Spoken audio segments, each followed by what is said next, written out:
La radio è un oggetto spirituale, è una cosa che si fa se hai l'anima tu che parli e se ha l'anima chi ascolta.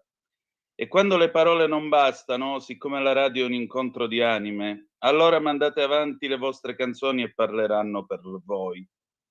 Avete ascoltato Jacopo Mastrangelo, questo valente chitarrista, con il tema di Deborah, da C'era una volta in America del 1984 di Sergio Leone, musica di Ennio Morricone. La vita, amico, è l'arte dell'incontro, dice dice un disco, realizzato da Giuseppe Ungaretti alla fine degli anni '60. Beh, cara Elena, il nostro è stato un buon incontro. Addio, arrivederci e grazie di tutto. E adesso cominciamo, come abbiamo sempre fatto.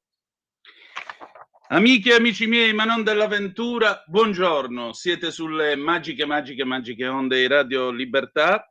Questa è la rassegna stampa. Io sono Antonino Danna e questa è la puntata di oggi.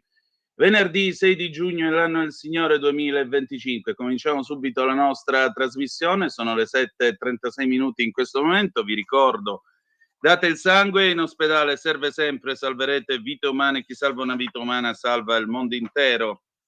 Secondo appello, radiolibertà.net, fesso chi non lo legge perché vi perdete un bellissimo giornale online dove ci sono liberamente il direttore responsabile Giovanni Sallusti, gli Autodafè di Giulio Cainarca, la rassegna stampa e Semi Varin che sostituisco io temporaneamente, ma voglio anche ringraziare i sostituti del sostituto, i sostituti al quadrato che mi hanno sostituito in queste 48 ore.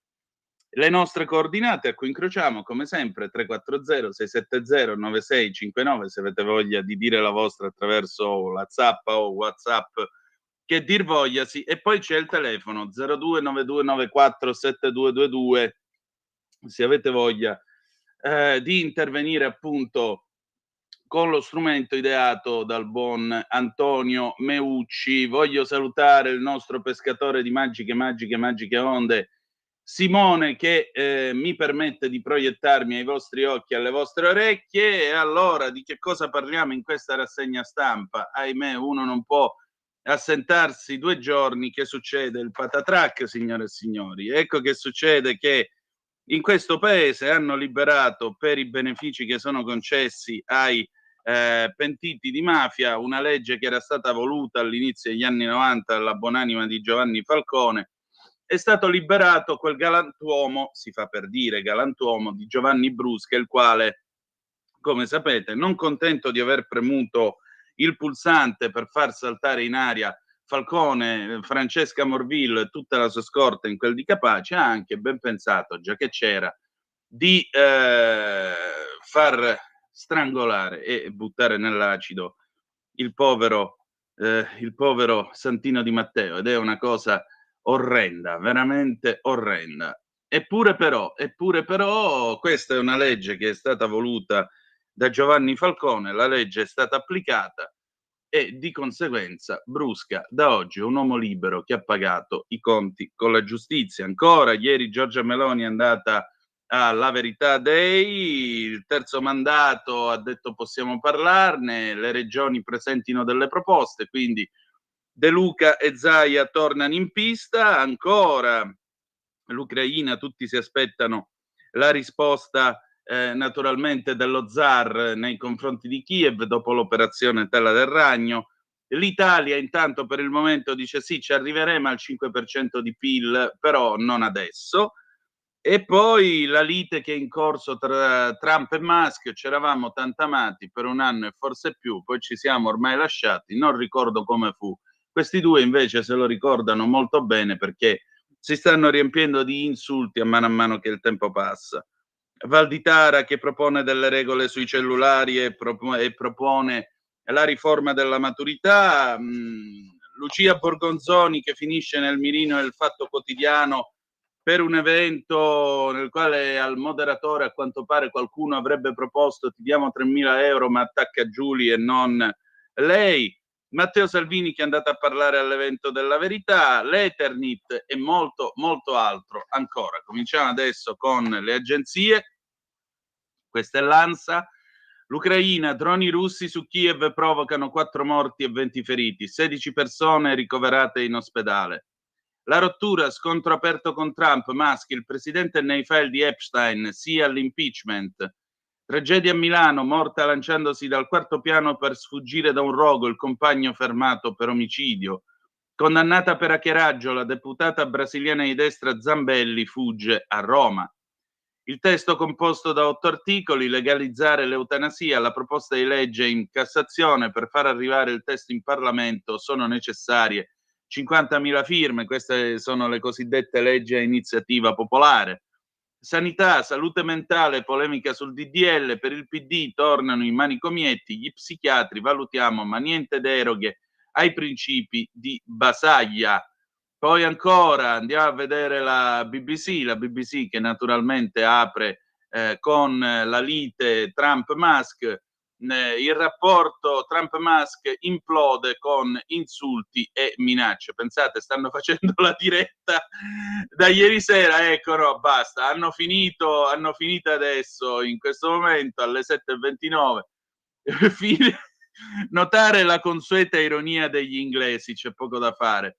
Fine della copertura in diretta, ma certamente non dei drammi politici di Washington. Stiamo portando a termine la nostra diretta della lite politica Trump-Musk, del divorzio politico Trump-Musk.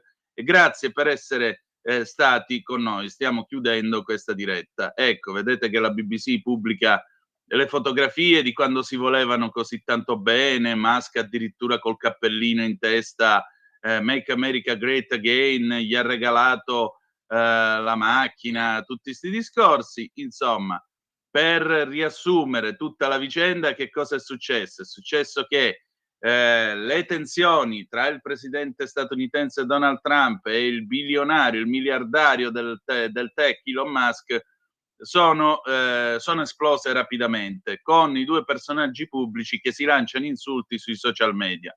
Parlando alla Casa Bianca, il presidente americano ha detto di essere molto sorpreso e dispiaciuto delle critiche di Musk a proposito delle sue leggi finanziaria e diciamo così no, della legge finanziaria voluta da Trump. Musk ha anche colpito e reagito attaccando Trump con una serie di post sulla sua piattaforma social media X, quello che era Twitter.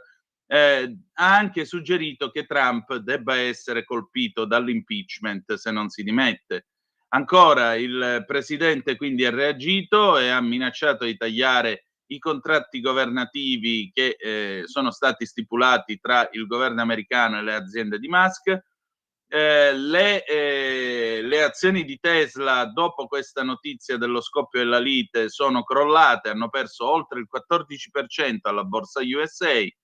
Poche ore dopo Musk ha ritirato la minaccia di togliere dal servizio un'importante navetta spaziale di SpaceX che viene utilizzata dagli astronauti americani. Che altro c'è? Sostanzialmente la BBC ha intervistato il cittadino medio, dice sono due ego che alla fine sono arrivati allo scontro, questa è la reazione che gli americani hanno avuto nei confronti di questa lite. A proposito dell'accusa di Musk che ha detto ma tanto tu risulti negli elenchi del miliardario pedofilo e procacciatore di minorenni Epstein, la BBC ricorda che queste dichiarazioni di Musk non sono niente di nuovo. Perché? Perché una fonte che si occupa della vicenda Epstein sostanzialmente ha definito le dichiarazioni di Musk contro Trump e in merito al suo rapporto con Epstein come niente di nuovo, dal momento che il governo americano ha già pubblicato i file di Epstein dove all'interno c'è il nome di Trump.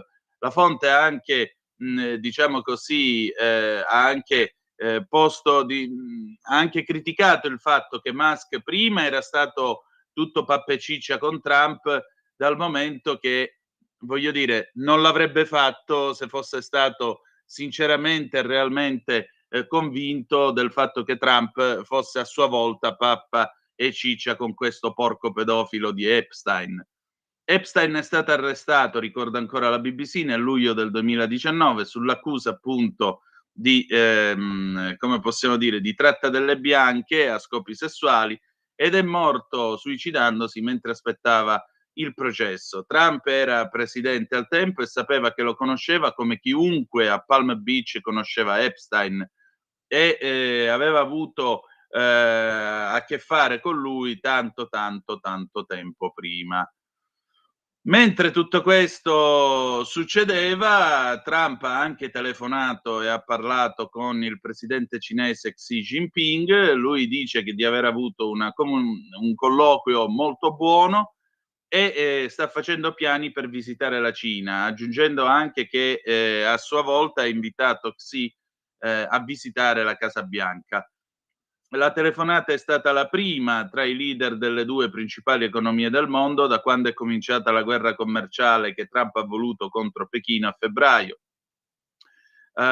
Prima della telefonata entrambe le parti si erano accusate di aver infranto l'accordo commerciale su cui si erano accordate appunto a Ginevra giusto una settimana fa. Per cui, insomma, pare che le cose siano andate abbastanza bene e pare quindi che si possa sperare, almeno questo, si possa sperare in un futuro commerciale più sereno e quindi meglio anche per la nostra economia. Adesso andiamo a vedere i quotidiani nazionali, eccoci qua, le prime pagine di stamattina. Avvenire, il quotidiano dei vescovi, Il Fatto, tregue cercansi, dopo la telefonata tra il Papa e Putin riavviati gli sforzi umanitari, ma incombe la vendetta russa su Kiev. Sforzi diplomatici per la pace sulle due rive del Tevere, Mattarella dal Papa e a Rondine, manifestazioni oggi e domani per Gaza dove gli aiuti sono scarsi e le stragi continuano. Stati Uniti, Trump chiude a 12 paesi, riapre il dialogo con Xi, di spalla politica, Meloni bene il DL sicurezza, cambia idea sui 2 mandati, nessuna preclusione annuncia Donzelli, se le regioni faranno una proposta la discuteremo, la Lega applaude, Forza Italia rigida. Politica, il Copasir non chiarisce sulle intercettazioni di Don Ferrari e cancellato, quindi il caso di Mediterranea. Poi abbiamo la fotonotizia a centropagina, scuola, le scelte di Valditara alle risposte dei ragazzi, no ai cellulari in classe, richiesta una carta. Gli studenti chiedono più educazione e meno divieti per un uso sempre più consapevole di questi strumenti elettronici e propongono un manifesto in 8 punti da sottoporre a decisori politici e autorità di garanzia delle comunicazioni e della privacy. E poi Avvenire ci spiega perché i lavoratori stranieri avranno più diritti con la cittadinanza, cioè abbassando il periodo di residenza in Italia da 10 a 5 anni. Corriere della Sera, Corrierone, Trump Musk, lite e minacce, il presidente ingrato, gli taglio i contratti. La replica, farò un partito, il nome di Donald nelle file di nei file di Epstein. Telefonate e inviti reciproci tra il leader USA e Xi Jinping, presto un incontro sui dazi. Politica, scontro con l'opposizione, dal referendum alla sicurezza, all'affondo di Meloni. Il vertice, vedete la fotografia, c'è Merz, il cancelliere tedesco, con Trump. Il cancelliere nello studio Vale, la Casa Bianca, tregua lontana. Ucraina, Merz incalza il tycoon, puoi mettere fine a questa guerra. I dati di aprile, Cina meno 39%, tariffe, i costi, l'export italiano è sceso del 10%. Ancora il pentito, scontati 25 anni, l'ira delle vittime, libero Brusca, azionò il telecomando a Capaci. Fermato il compagno, la casa brucia, si getta nel vuoto, l'assassino della escort, il killer confessa, ne ho uccise 2. Fatto quotidiano, bugie di governo, mentre Netanyahu usa i jihadisti contro Hamas, l'Italia arma Israele, droni, caccia e radar. Rivolta a Marsiglia, i portuali bloccano i cargo per Tel Aviv. Archivio di Sarmo, nel 2025 Roma ha già inviato 34 milioni di tecnologie militari. La destra dei Dem, filo israeliana, piazza per Gaza, psicodramma nel PD, I riformisti temono Rula Gebreal, dice genocidio. Scrittore dissidente, vivere l'appello di Boualem Sansal dentro la cella in Algeria. Boualem Sansal è un eroe, è un uomo che rischia per le sue idee, ha il coraggio di rischiare, è un uomo che rischia per le sue idee e merita rispetto. Se potete, procuratevi in libreria il libro 2084 di Boualem Sansal e leggetelo, e leggetelo. Altro che sottomissione, siamo a sottomissione 2.0 di Houellebecq. Quindi, tra l'altro, è un libro abbastanza breve, insomma, sono 250 pagine, non è manco assai lungo, però quello che conta è il contenuto. Mi raccomando, Boualem Sansal 2084. Il Giornale, rivoluzione regionali, Zaia e De Luca tornano in corsa, svolta in maggioranza, Fratelli d'Italia apre al terzo mandato dei governatori, parliamone con le regioni, esulta la Lega. Di spalla, Mr. Tesla chiede l'impeachment, Trump Musk, guerra totale, Donald nei file di Epstein, si sapeva già. Puglia, accuse di corruzione, altri guai per Emiliano, assessore rischia l'arresto. Valori e società, così gli anni 60 hanno cambiato la storia d'Italia. Fotonotizie, centropagina. Brusca libero indigna l'Italia, ma fu proprio Falcone a volerlo. Uverru, Giovanni Brusca azionò la bomba di Capaci. Poi vedremo che cosa ne ha detto Giancarlo Caselli. Il Tempo, Carraus, grande titolo anche stamattina del Tempo. L'ultima della sinistra, togliere Carrai dalla fondazione Mayer perché console di Israele, l'odio antisemita di PD, 5 Stelle, Alleanza Verdi-Sinistra, alla vigilia della piazza per Gaza, allarme a Roma. Beh, non stupisce che questa cosa accada oggi 6 di giugno, visto che ieri erano 58 anni dall'inizio della guerra dei 6 giorni, quando la sinistra italiana sostanzialmente, davanti alla scoperta che Israele non aveva assolutamente intenzione di farsi schiacciare da Nasser, improvvisamente hanno scoperto di non essere così amici degli ebrei e di Israele. Quindi l'antisemitismo di sinistra nasce allora. Meloni a tutto campo, astenersi è un diritto, cittadinanza, contraria a dimezzare i tempi, Netanyahu si fermi. Il puzzle dei governatori, terzo mandato, parliamo, Donzelli e l'apertura dei Fratelli d'Italia sul risico delle regioni. Ancora, autore della strage di Capaci, Brusca libero? Allora diteci a chi va dato l'ergastolo le parole di Gianluigi Paragone. Puglia Gate, corruzione, turbativa e frode, chiesti domiciliari per Dell'Inoci, nei guai l'assessore di Emiliano, la BCE taglia i tassi al 2%, ma la festa è quasi finita.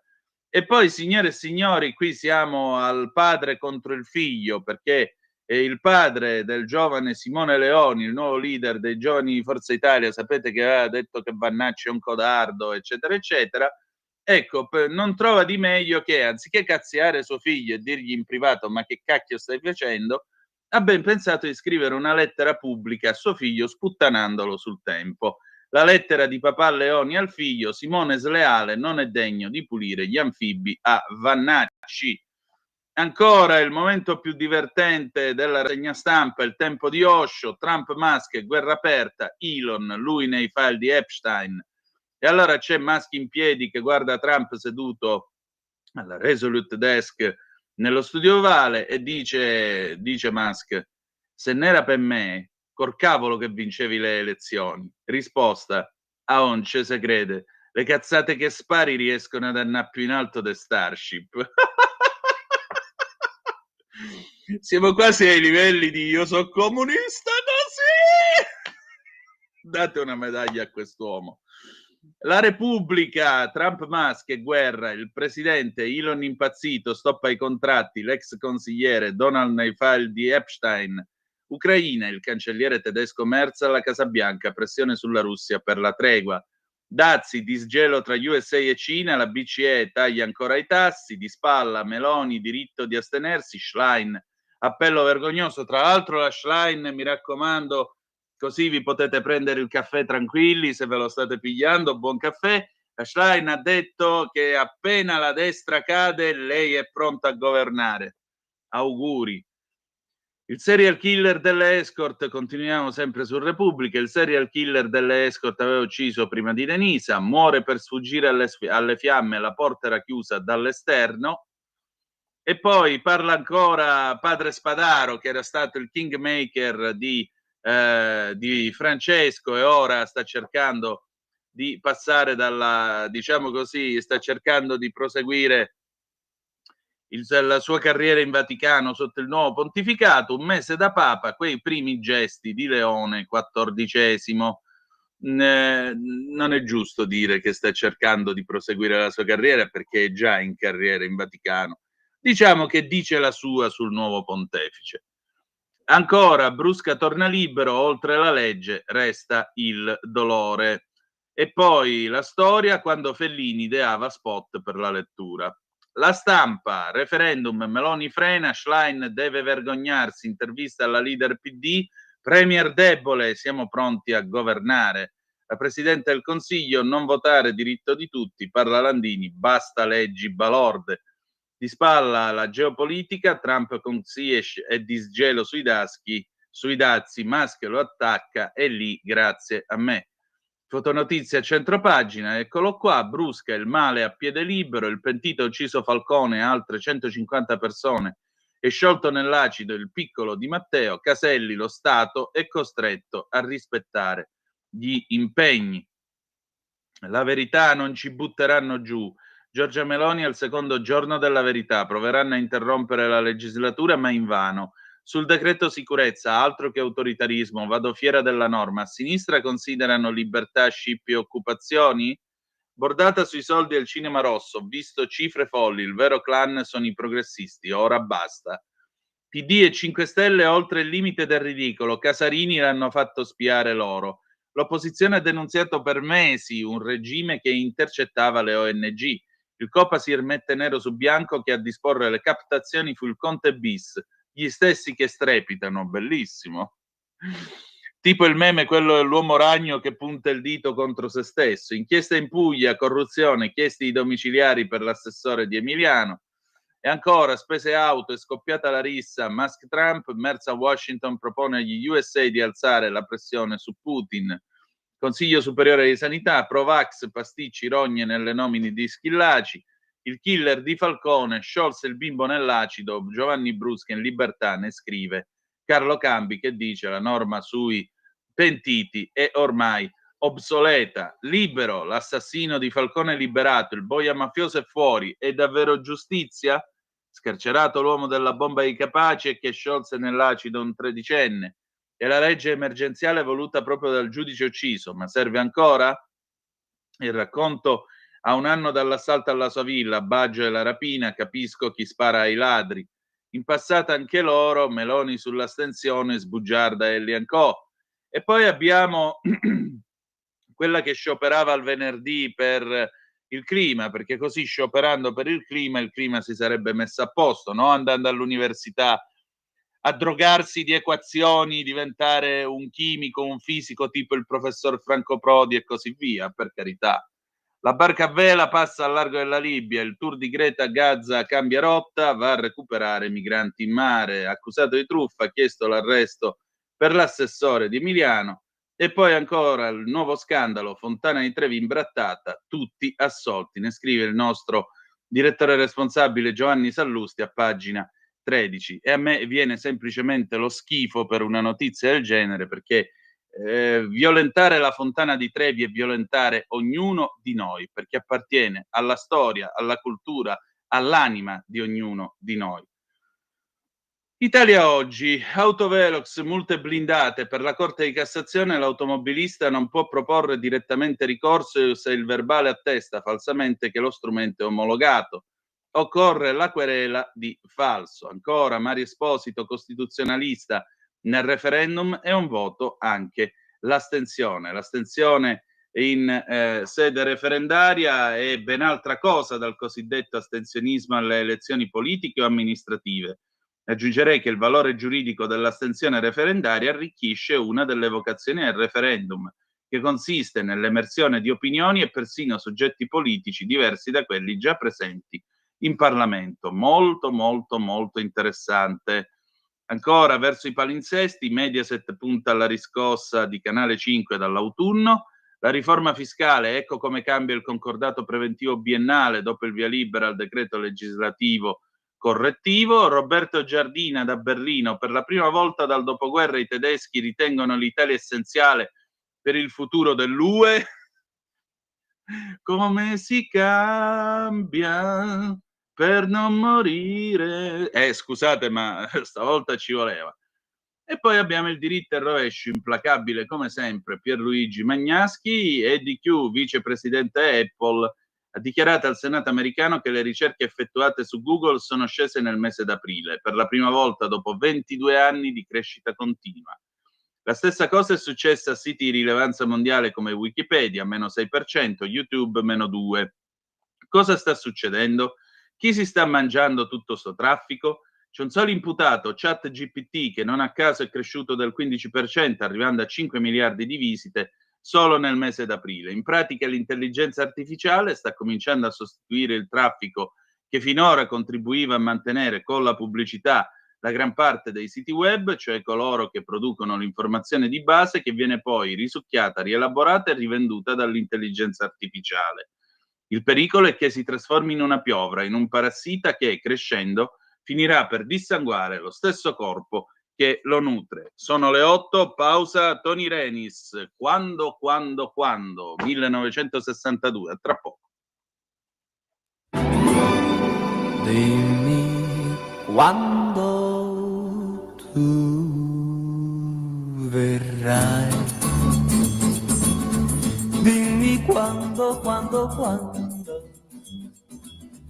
l'anno, il giorno e l'ora in cui forse tu mi bacerai. Ogni istante attenderai fino a quando d'improvviso ti vedrò sorridente accanto a me. Se vuoi dirmi di sì, devi dirlo, non ha senso per me la mia vita senza te. Dimmi quando tu verrai, dimmi quando, e baciando mi dirai, non ci lasceremo mai.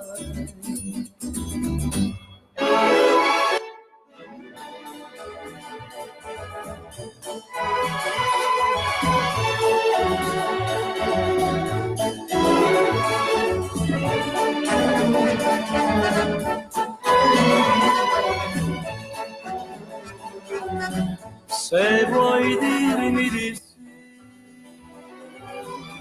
devi dirla, perché non ha senso per me la mia vita senza te. Dimmi quando tu verrai, dimmi quando, e baciando mi dirai, non ci lasceremo mai, non ci lasceremo mai, non ci lasceremo mai.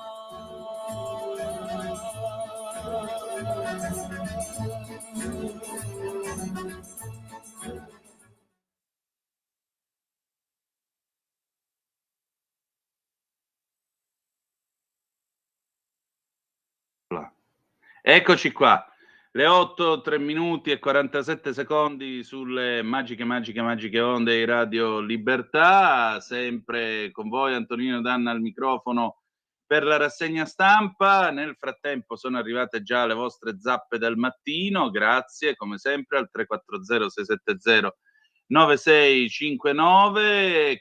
Ciao Antonino, comunque i tuoi sostituti, anche se in due, non avevano il tuo peso professionale, Walter. Ma guarda, non credo sia il caso di parlare di peso professionale, quantomeno quello fisico non era il mio. Poi quello professionale, dai, ci arrivano, vanno a pari, dai. Non conoscevo Lena, ma ho appena pregato per lei. Grazie. Ciao, grande Antonino, grazie Luca. La vicenda del diversamente umano mafioso palese dimostra una cosa sola: la giustizia quasi mai segue la legge. In altri paesi il tizio sarebbe ancora ai piombi. Evitiamo poi le italiche scuse che il diversamente umano ha collaborato fornendo informazioni. Ancora Stefano, buongiorno Antonino, buongiorno a te. Mamma mia, stavo leggendo ieri sera Musk su X. È incredibile quanto in America il dibattito economico sia indietro e arretrato.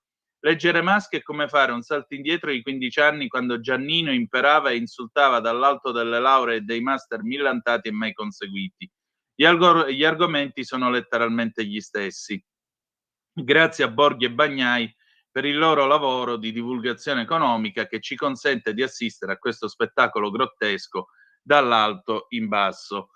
Borghi e Bagnai la laurea ce l'hanno per davvero. Borghi e Bagnai è pure professore universitario, quindi non è che hanno preso il primo passante che passava di là, scusi lei con la faccia simpatica, venga qua, perché per carità Bagnai è anche simpatico, però è un professore universitario di tutto rispetto.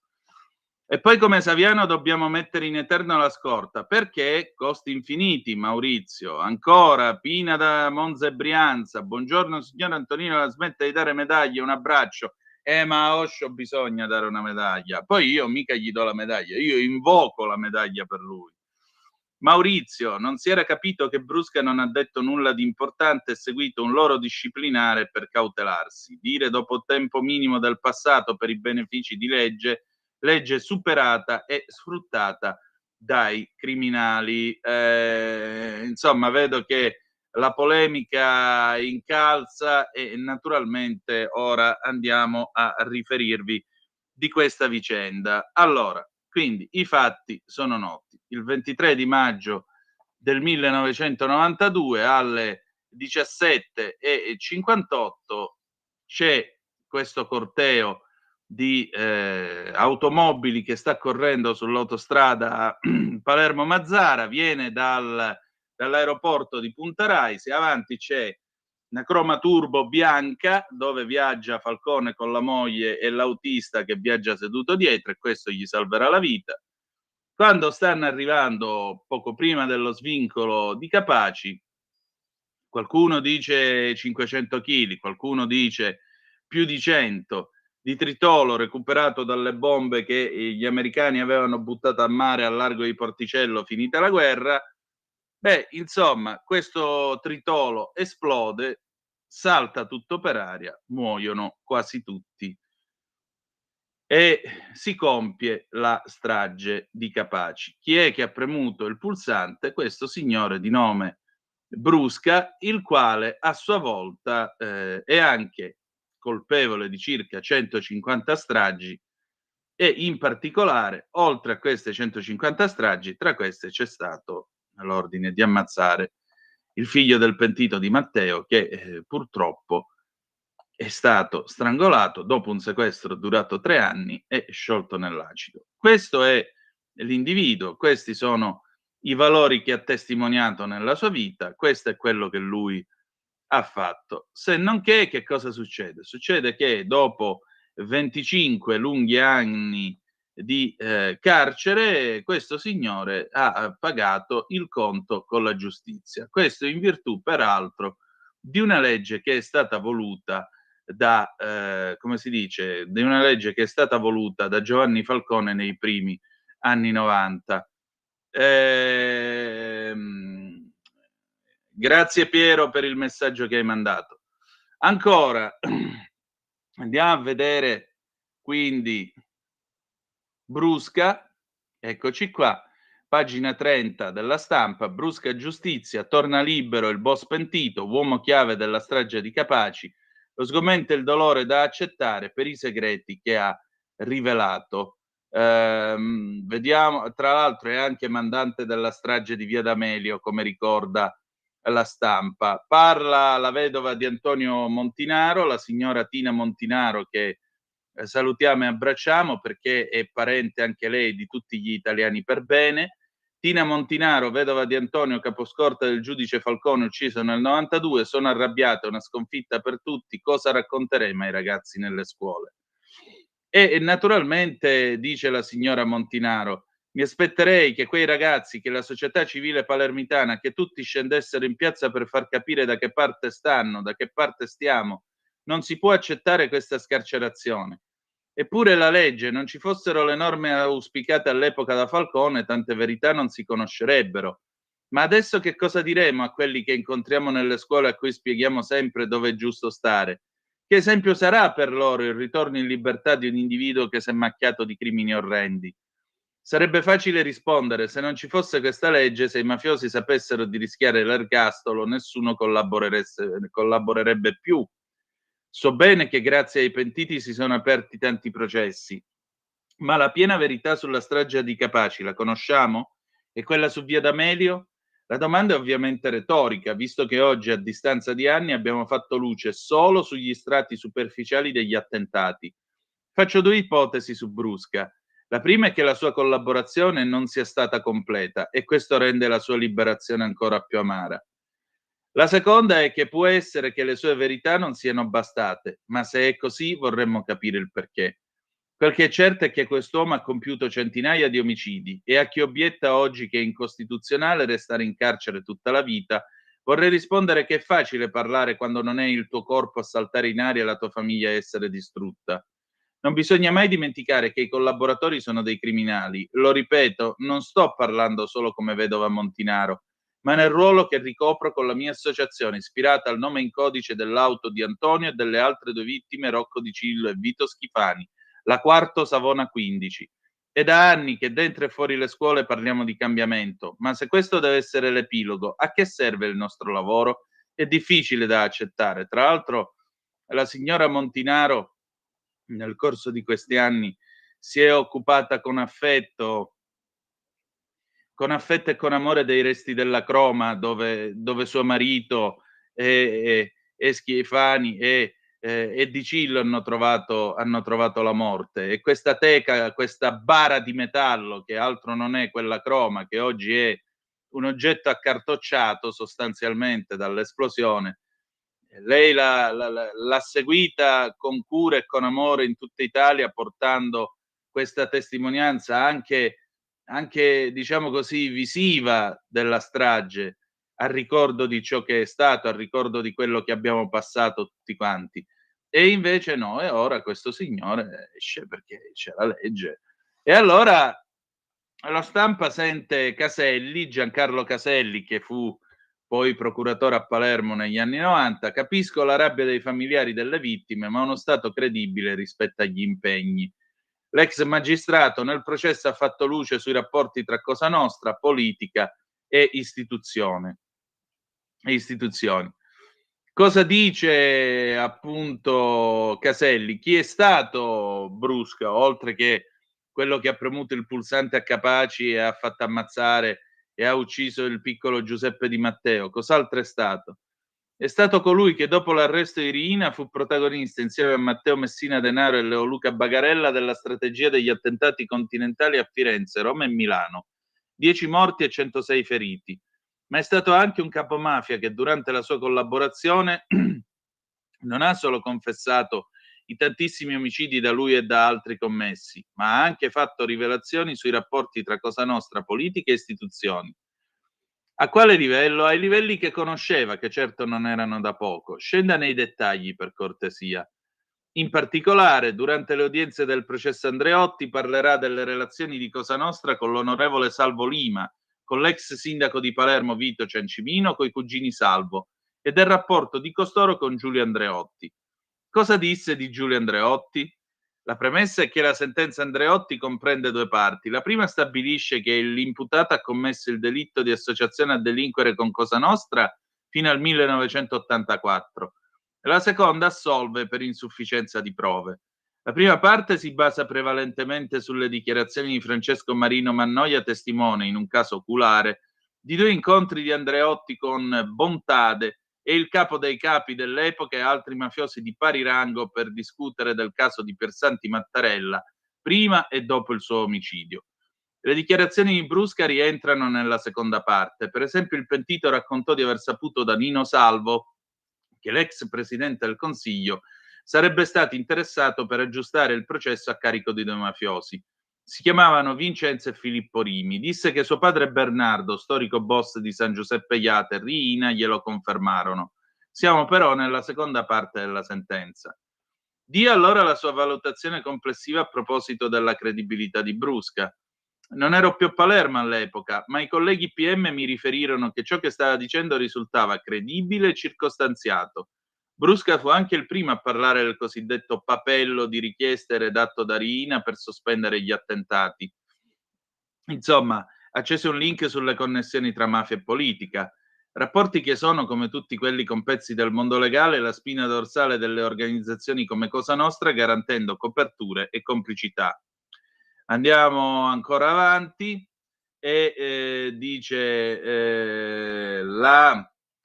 un uomo condannato per aver ucciso e sciolto nell'acido un ragazzino di 15 anni, colpevole di aver iniziato a collaborare con la giustizia, ha diritto a rifarsi una vita? Beh, colpevole era suo padre, Santino Di Matteo, Giuseppe non aveva colpa. Qui rispolvero la mia componente cattolica, la legge del taglione non c'è più. Bisogna sforzarsi di vincere il male col bene, non è buonismo, i delitti restano delitti e vanno puniti secondo le leggi. Ma bisogna evitare ogni spirale vendicativa che inasprisce i problemi impedendone ogni soluzione. Per me la storia del piccolo Di Matteo è la riedizione degli anni del terrorismo, 2 casi speculari, Santino Di Matteo e Patrizio Peci. Il primo si era pentito parlando con me quando era a Palermo, il secondo quando ero giudice istruttore a Torino. In ambedue i casi scatta la rappresaglia di stampo nazista dei mafiosi e dei terroristi. Detto che nonostante l'uccisione del fratello e del figlio, entrambi hanno continuato a collaborare, aiutandoci a disarticolare le rispettive organizzazioni. Quindi la sostanza qual è? La sostanza è che il fine giustifica i mezzi, siccome lo Stato doveva arrivare a mettere sotto chiave i boss di Cosa Nostra, allora è andata bene così.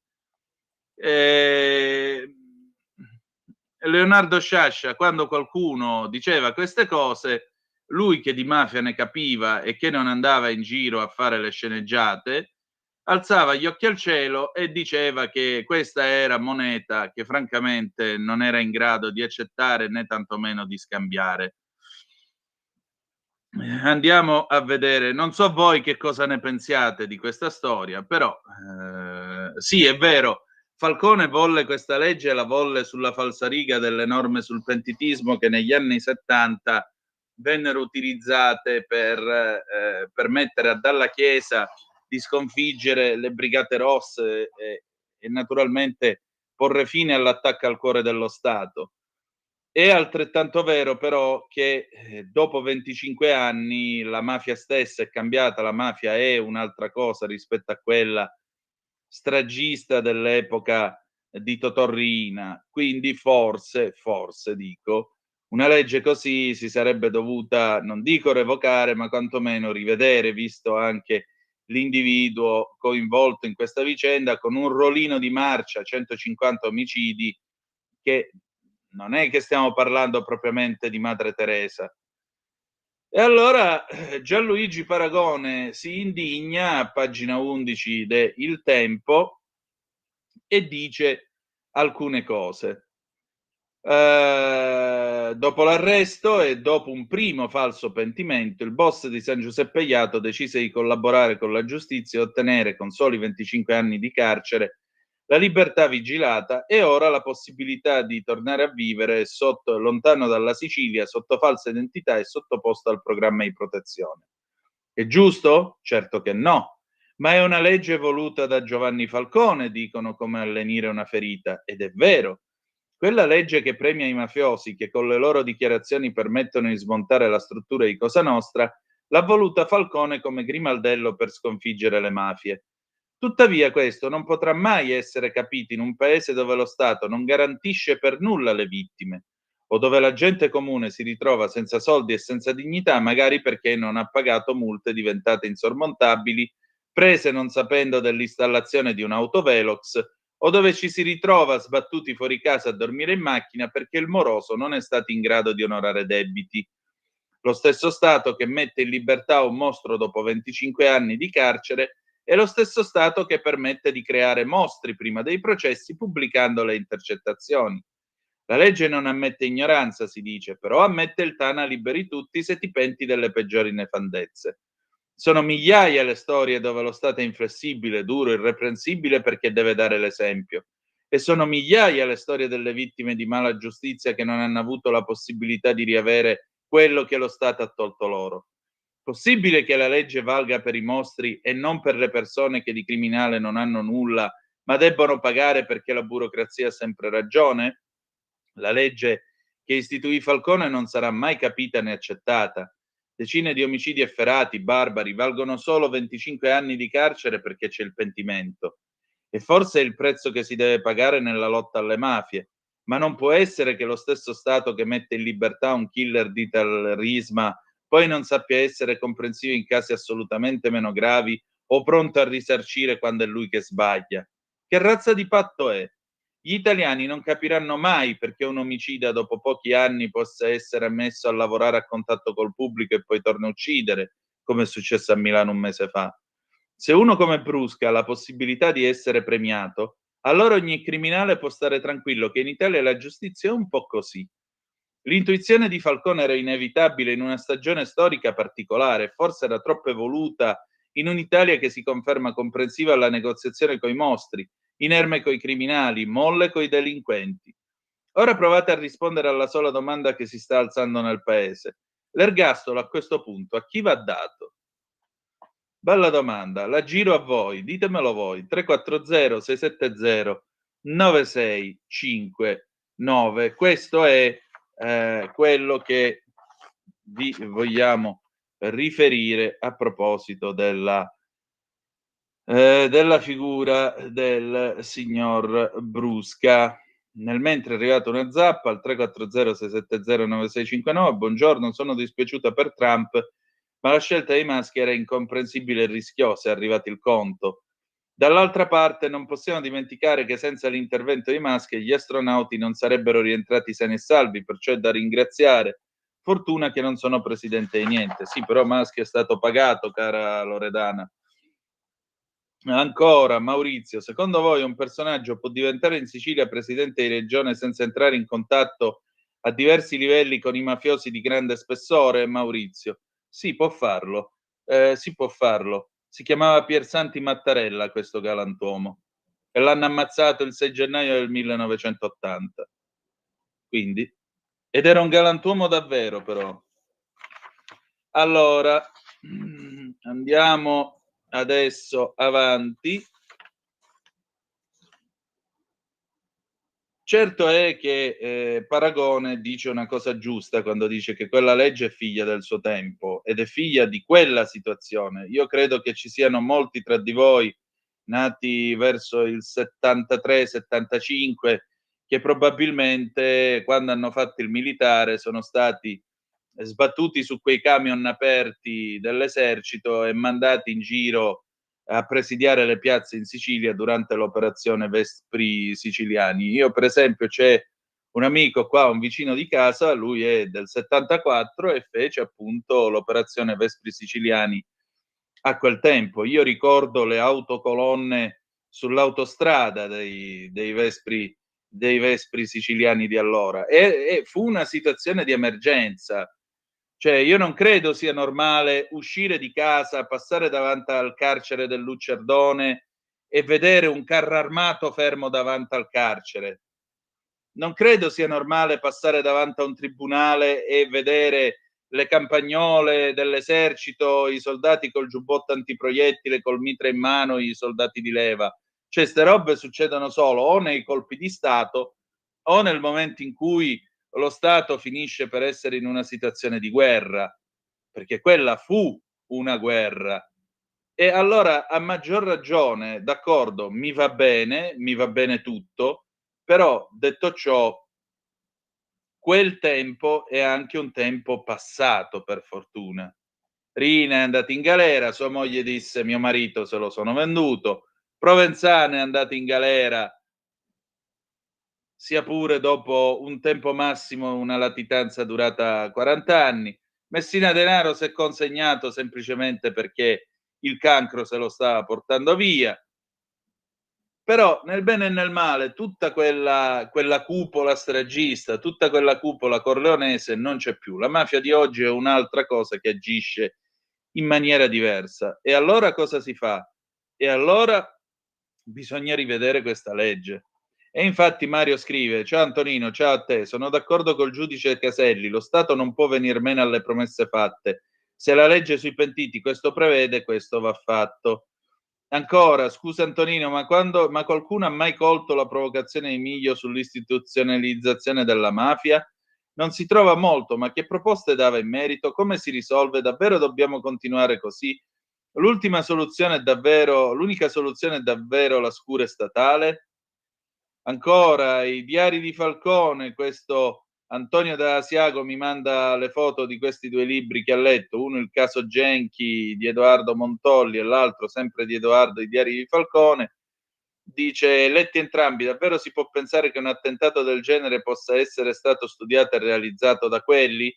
Ergastolo doveva essere inflitto a Brusca in cambio della sua vita. Antonio da Asiago.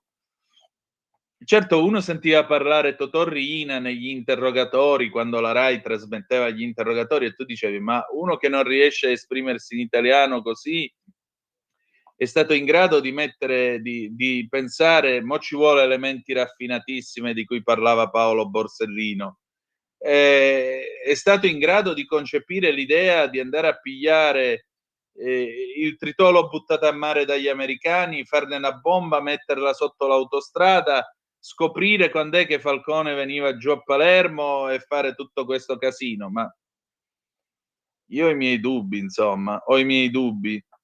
Abbiamo un audio. Simone, se vuoi, mandalo pure, vai. Ciao Antonino, buongiorno a tutte e tutti. Sì, sulla vicenda di Brusca. Purtroppo la legge è stata fatta e probabilmente anche servita. Quello che neanche io sono un fans di Sciascia da sempre. Per età abbiamo avuto modo di conoscerlo bene, una persona molto saggia e preparata.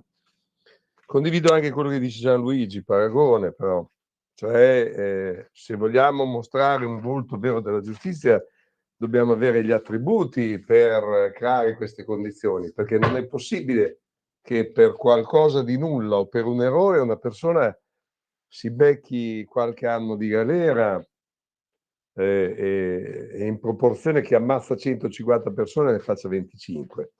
Non sarà direttamente proporzionale, ma bisogna che la giustizia italiana si dia una calmata, bisogna riformarla bene, bisogna soprattutto fare una cosa, che non bisogna mai condannare una persona al di là di ogni ragionevole dubbio, e che tutti partono da innocenti. Se riusciamo, ci avevamo tentato anche col referendum, a riproporre questa cosa, farla capire bene, perché la gente tutti devono capire, perché tutti possono finire in una situazione del genere, si ridà finalmente un respiro, un'aria a quello che conta. La gente non chiede di avere e denominare il tipo di reato, chiede giustizia, sono due cose diverse. Ciao.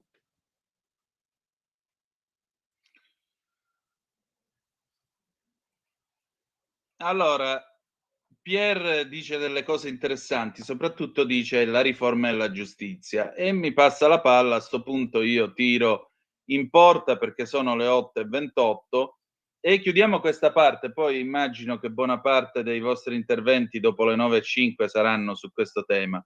Il ministro Nordio è stato sentito dalla stampa e dice: grazie al governo non ci sono più rave party, ma ora voglio rivedere il codice di procedura. Il guardasigilli, la riforma scardinerà le correnti, su Palamare il CSM valorizzò solo ciò che gli faceva comodo. Cosa dice a proposito del codice penale, di procedura penale? che è la Salerno-Reggio del diritto, è un cantiere aperto dall'89. Dice la riforma del codice di procedura penale è allo studio, dice il ministro Nordio. Mira a ripristinare i principi liberali voluti da Giuliano Vassalli, eroe della Resistenza e non sospetto di autoritarismi, il cui codice dell'88-89 è stato imbastardito e snaturato. Speriamo di farcela in questa legislatura. Proprio partendo dal caso concreto di Garlasco, viene chiesto a Nordio, lei ha accennato alla necessità di rivedere il sistema d'appello. Occorrerà una nuova riforma costituzionale, dato che la Corte Costituzionale ha cassato la legge Pecorella che impediva ai magistrati di fare appello in secondo grado dopo un'assoluzione di primo grado. E dice Nordio, il caso Garlasco è emblematico, non sono mai entrato nel merito e non intendo entrarci, ma ripeto che dopo una doppia assoluzione di un imputato è difficile condannare al di là di ogni ragionevole dubbio. I giuristi anglosassoni, dove vige il codice accusatorio, ci guardano perplessi quando non ci ridono dietro. La riforma terrebbe comunque conto delle argomentazioni, peraltro risalenti a molti anni fa, della Corte Costituzionale. Ma anche la Corte, come la Cassazione, spesso ha cambiato idea. Soltanto il verbum domini manet in aeternum, solo la parola di Dio è eterna. Che cosa replica chi sostiene che la riforma delle intercettazioni con limite a 45 giorni, salvo che per mafia e terrorismo, è una limitazione eccessiva e pregiudicherà molte indagini? Dico che non l'hanno nemmeno letta, perché quel termine può essere prorogato, ma occorrono validissime ragioni per farlo, perché la segretezza delle comunicazioni è garantita dalla Costituzione come bene primario. Oggi si continuano a fare intercettazioni a strascico, sperando di trovare qualcosa. Sono costosissime, invasive, spesso utili e dannose. E per la mafia e terrorismo, come da voi ricordato, non cambia nulla. Le 8:30, pausa, meteo, pubblicità. Poi torniamo e ci sentiamo Little Tony, Profumo di mare, 1981. A tra poco. Stai ascoltando Radio Libertà, la tua voce libera, senza filtri né censura. La tua radio.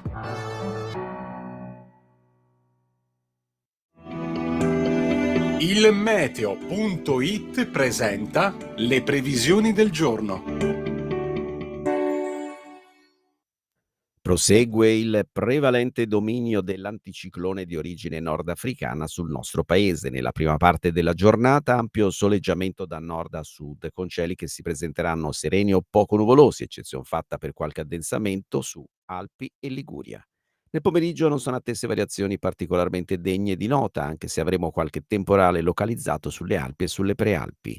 Caldo in ulteriore aumento. Per ora è tutto da ilmeteo.it, dove il fa la differenza anche nella nostra app. Un saluto da Lorenzo Tedici. Avete ascoltato le previsioni del giorno. Lo amiamo perché ci offre sempre le cose più buone e naturali. Linea Alberto Acerbis. Care amiche e cari amici di Radio Libertà, buongiorno da Alberto Acerbis. Dopo la chiacchierata che abbiamo fatto, che stiamo facendo parlando dell'olio extravergine di oliva, mi fa piacere che molti ci chiamano, mi dimentico di dirvelo. Se qualcuno volesse delle informazioni più dettagliate, può chiamare 030 68 40 408, chiede di me, di Alberto Acerbis, e mi chiede tutto quello che vuole sapere sul nostro olio extravergine di oliva. Tante cose ve l'ho già dette io, ma c'è poco da dire. È olio italiano, estratto a freddo da olive italiane. Se volete le analisi chimico-fisiche per un'eventuale dieta che vi chiede il medico, per una vostra cosa, chiedetele, noi ve le mandiamo chiaramente, però quella è una richiesta importante e noi lo facciamo volentieri. E mi chiamate a volte, mi dite: Alberto, ne è ancora di olio? Sì, siamo un po' verso la fine. Noi siamo presenti sul mercato da tanti anni. Prenotate le 6 bottiglie, 3 del fresco di Frantoio, 3 del primo novello etichetta nera. Il fresco di Frantoio ottimo a crudo in cottura. Il primo novello etichetta nera è quello della domenica, vi ricordate? Compravi il vestitino bello, quello lo metti su, lo porti alla domenica. Diciamo noi a Brescia quello del dè della ur, cioè c'è una scarpa per tutti i giorni e una scarpa per la domenica. Il primo novello etichetta nera è un po' l'olio della domenica, quello del bruschettone, insomma, quello della compagnia, quello che fa sorridere, quello che fa riscoprire i sapori di un tempo, e per me ce n'è tanto bisogno, ce n'è tanto bisogno. Insomma, 84 euro, 6 bottiglie, trasporto non lo pagate, sull'uscio di casa, per ordinare. Perché io poi, guardate che ambasciatore non porta pena. 030 68 44 08 è Brescia, oppure il nostro sito olioacerbis.com, perché, come diceva il nonno, l'olio bu è sempre regalo, e così sia.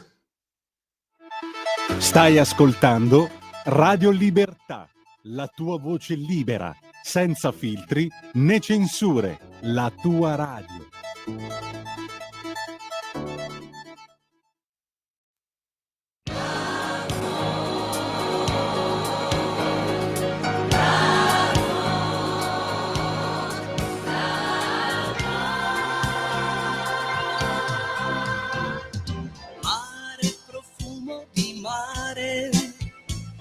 L'amore io voglio giocare, è colpa del mare, del cielo e del mare. Sento che sto lasciandomi andare, questo sole che cosa può fare? Io non ci credevo, ma posso sognare. Forse solo da un momento che credo al sentimento, e giuro che per noi non finirà. Fra le stagioni la più bella è l'estate, siamo tutti pronti a fare follie. È la stagione degli amori più intensi, consumati a volte in lente love bomb. Ma cosa succede? Io sono cambiato, perché sto bene solo con lei, solo con lei. Mare, profumo di mare, con l'amore io voglio giocare, è colpa del mare, del cielo e del mare. Sento che sto lasciandomi andare, questo sole che cosa può fare? Io non ci credevo, ma posso sognare. Forse solo da un momento che credo al sentimento, e giuro che per noi non finirà.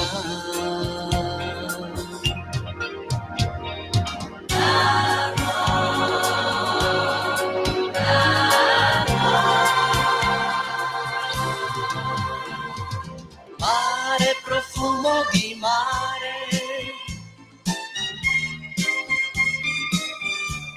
è colpa del mare, del cielo e del mare.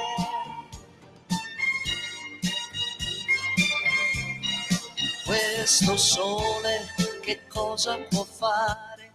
Io non ci credevo, ma posso sognare. Forse solo da un momento che credo al sentimento, e giuro che per noi non finirà.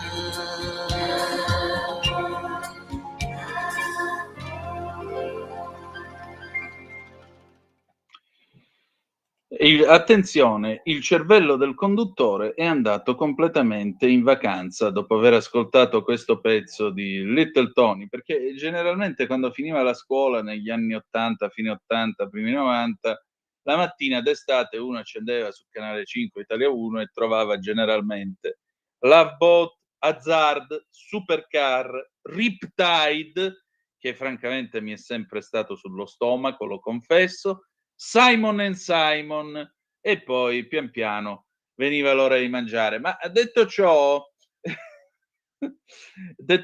grandissimo pezzo, vi svelo un segreto. Se facessero un reboot della serie, io vorrei essere il barman, quello con la giacca rossa di colore. Quell'uomo era un mito.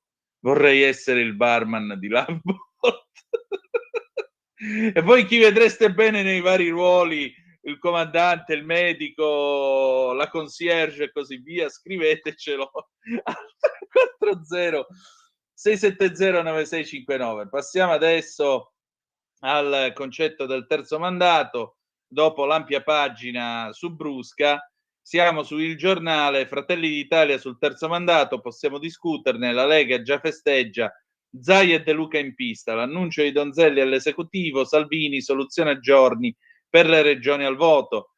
Non c'è una preclusione ideologica ad affrontare il tema del terzo mandato se viene posto dalle regioni. Noi abbiamo detto che è sbagliato che ciascuna regione scelga il numero dei mandati, deve esserci una riflessione nazionale. È un tema da affrontare come equilibrio tra poteri. Dopo alcuni timidi segnali d'apertura, Giovanni Donzelli, al termine dell'esecutivo di Fratelli d'Italia, appuntamento in cui era presente anche Arianna Meloni, detta in maniera chiara la linea del partito. Niente più chiusure nette o veti sulla questione del terzo mandato per i presidenti di regione. Si può ragionare insieme agli alleati. La discussione si può aprire anche prima delle regionali d'autunno? Deve essere una vicenda ampia e seria e non per i casi singoli. Non c'è una preclusione nell'affrontarla né prima né dopo le prossime regionali. Se viene posta dalle regioni con un documento della conferenza, vediamo.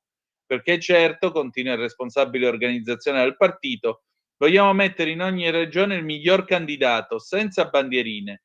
Non ci mettiamo a fare il manuale Cencelli, siamo sicuri che faranno così anche gli alleati che in proporzione al peso elettorale sicuramente hanno più regioni di noi. L'iniziativa ora spetta alle regioni che dovranno produrre un atto formale e trovare unità perché, spiegano da Fratelli d'Italia, la legge non si cambia per la richiesta di una regione. Cosa dice il Doge? Luca Zaia, il Doge vero, no Musk.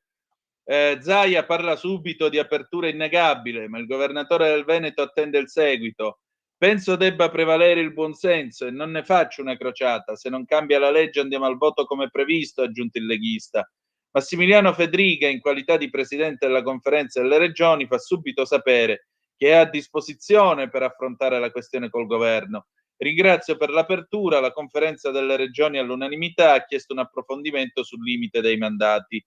Matteo Salvini, in videocollegamento a un evento della Verità, si augura che il centrodestra a giorni trovi la soluzione per Veneto, Toscana, Campania, Puglia, mentre nelle Marche abbiamo un bravo governatore che va riconfermato. Però ogni giorno che passa per il centrodestra è un giorno perso. Zaia è il governatore più apprezzato d'Italia, garantire il modello e la squadra è assolutamente cosa buona e giusta.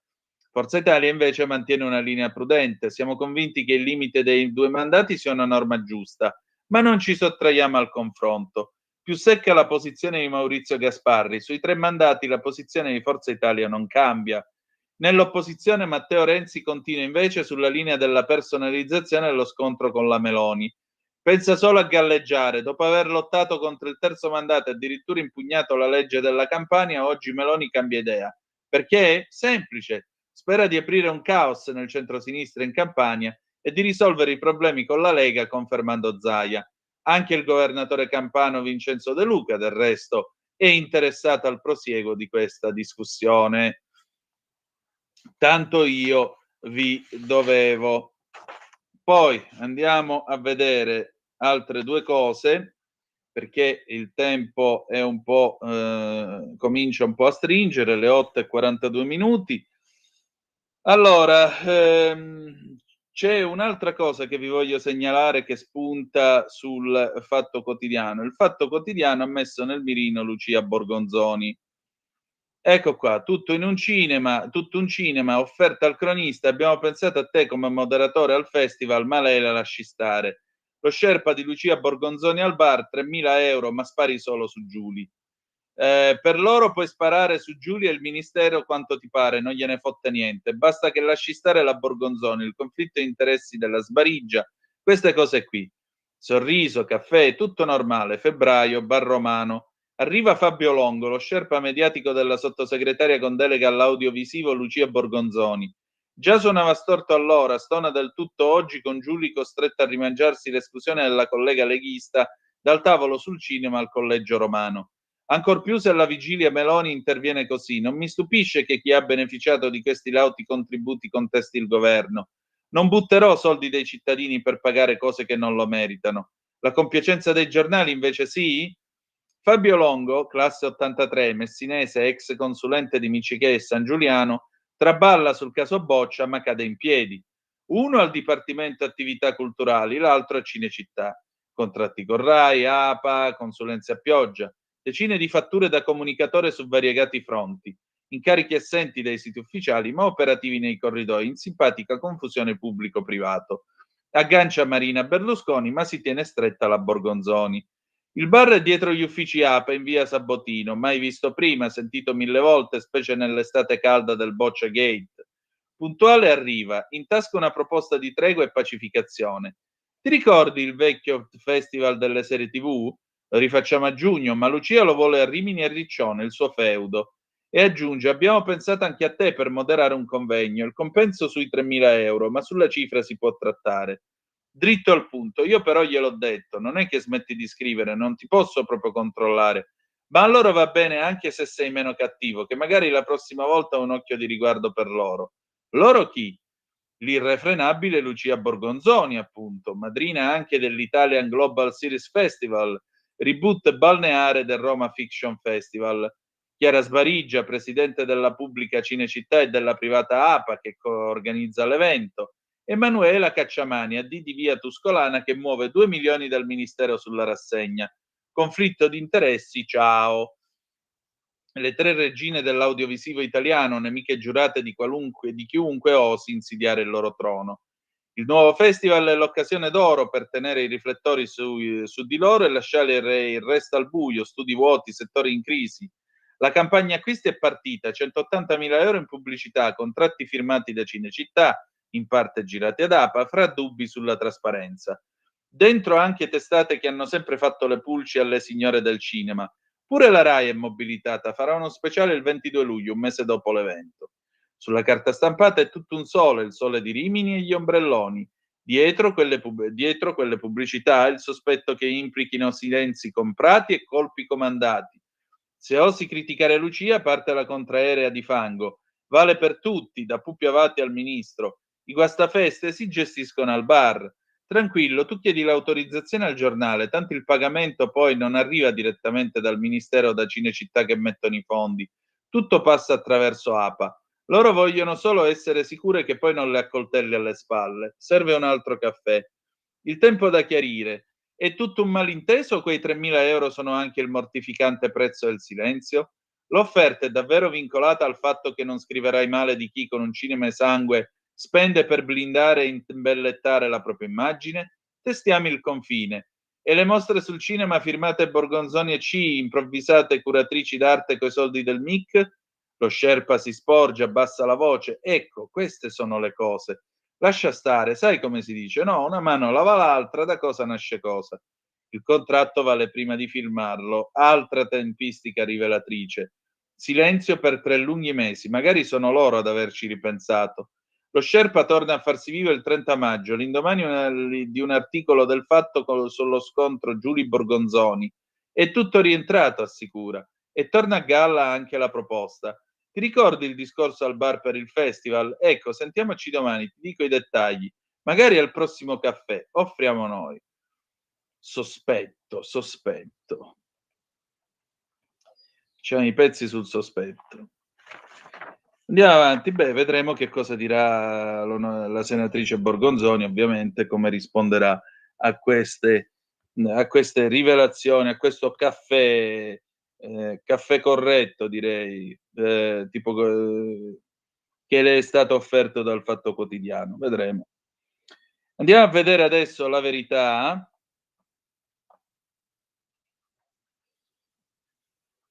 La Verità, nel frattempo c'è stato appunto il Verità Day, sono intervenuti tutta una serie di personaggi, tra cui i leader del governo, e in particolare poi vedremo che cosa hanno detto Tajani, Pichetto e Salvini.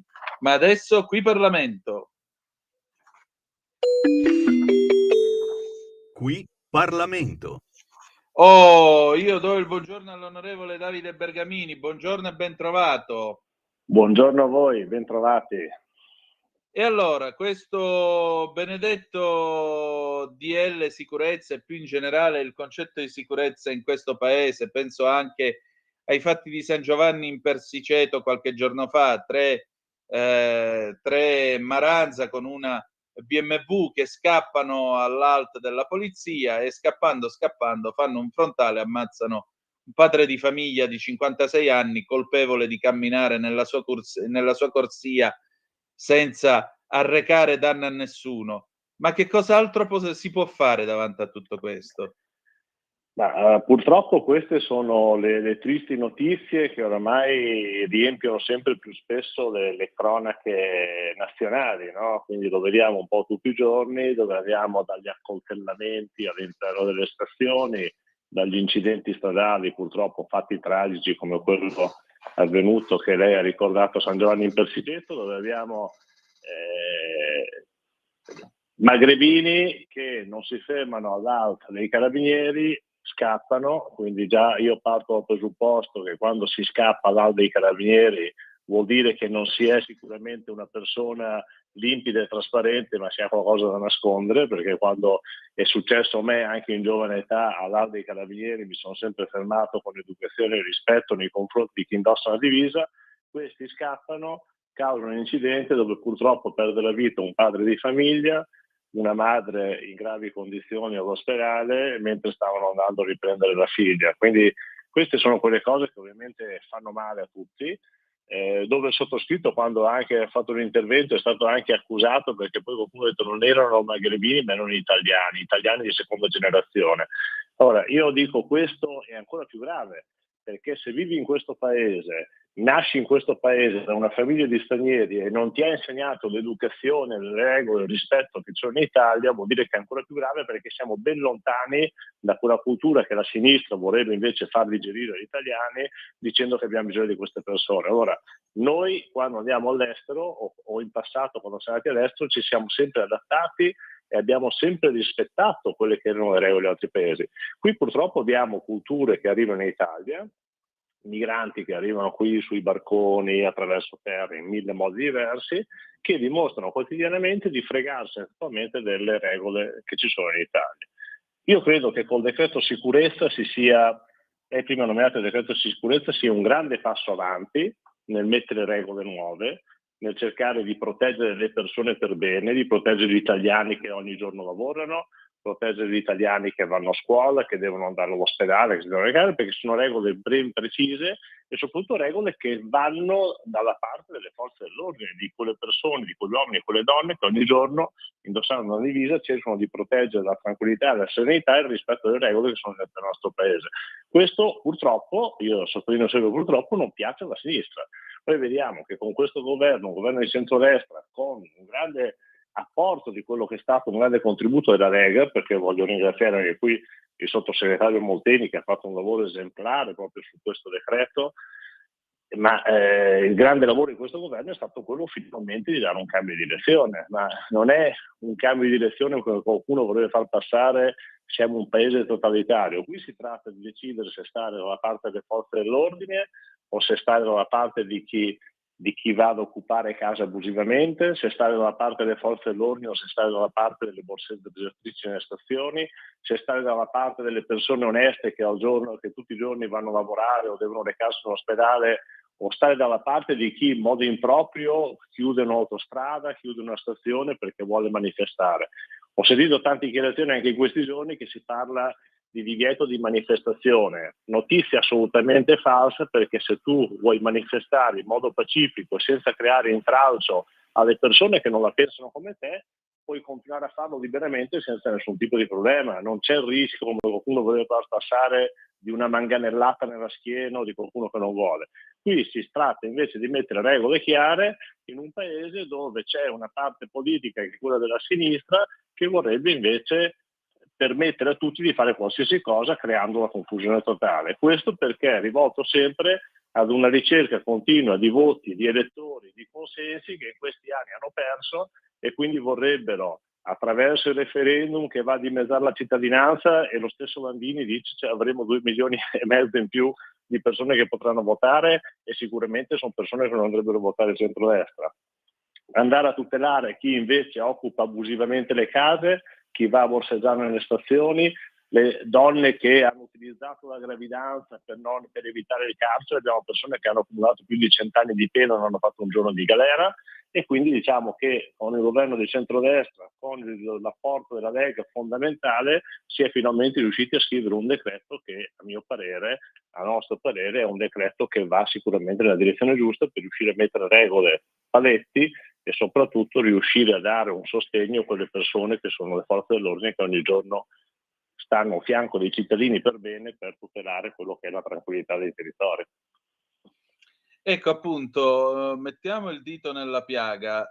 Per quale motivo si è dovuti giungere a questo? Perché c'è questa mancanza di rispetto verso le forze dell'ordine in Italia?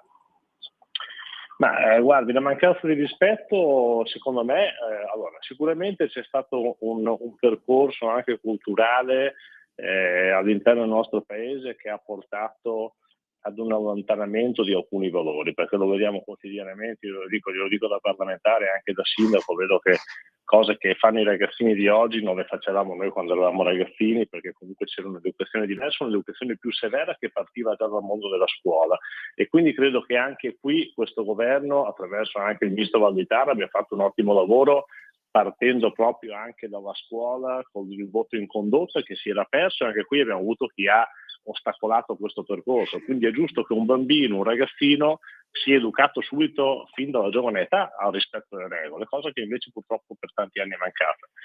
E questa mancanza di regole, poi crescendo con l'età, viene avvallata anche politicamente da chi invece prende le parti di chi va a distruggere la città, perché nel momento in cui un ragazzo di 16, 17, 18, 19 anni partecipa ad un corteo non autorizzato, va contro le forze di polizia nonostante gli venga detto che non può farlo, poi arriva la manganellata, perché ovviamente le forze di polizia hanno il dovere di fermare un corteo che vuole sfondare magari una parte della città per andare ad invadere una manifestazione politica o andare ad invadere una piazza.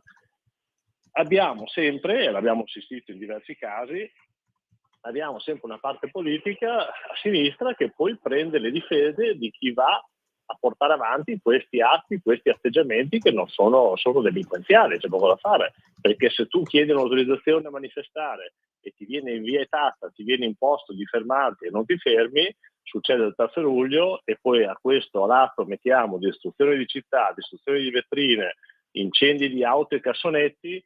Capiamo che nel momento in cui c'è una parte politica che, anziché stare dalla parte della forza di polizia, anziché condannare certi atteggiamenti, si mette a fianco di chi fa questo tipo di attività delinquenziale, è ovvio che poi si crea quella cultura dove tutto è permesso e non si può fare altro che peggiorare. Io credo che in questi anni ci sia stato questo tipo di volontà da parte della sinistra, anche a volte di stare a fianco di queste persone, di condannare troppo spesso e con troppa facilità le forze dell'ordine.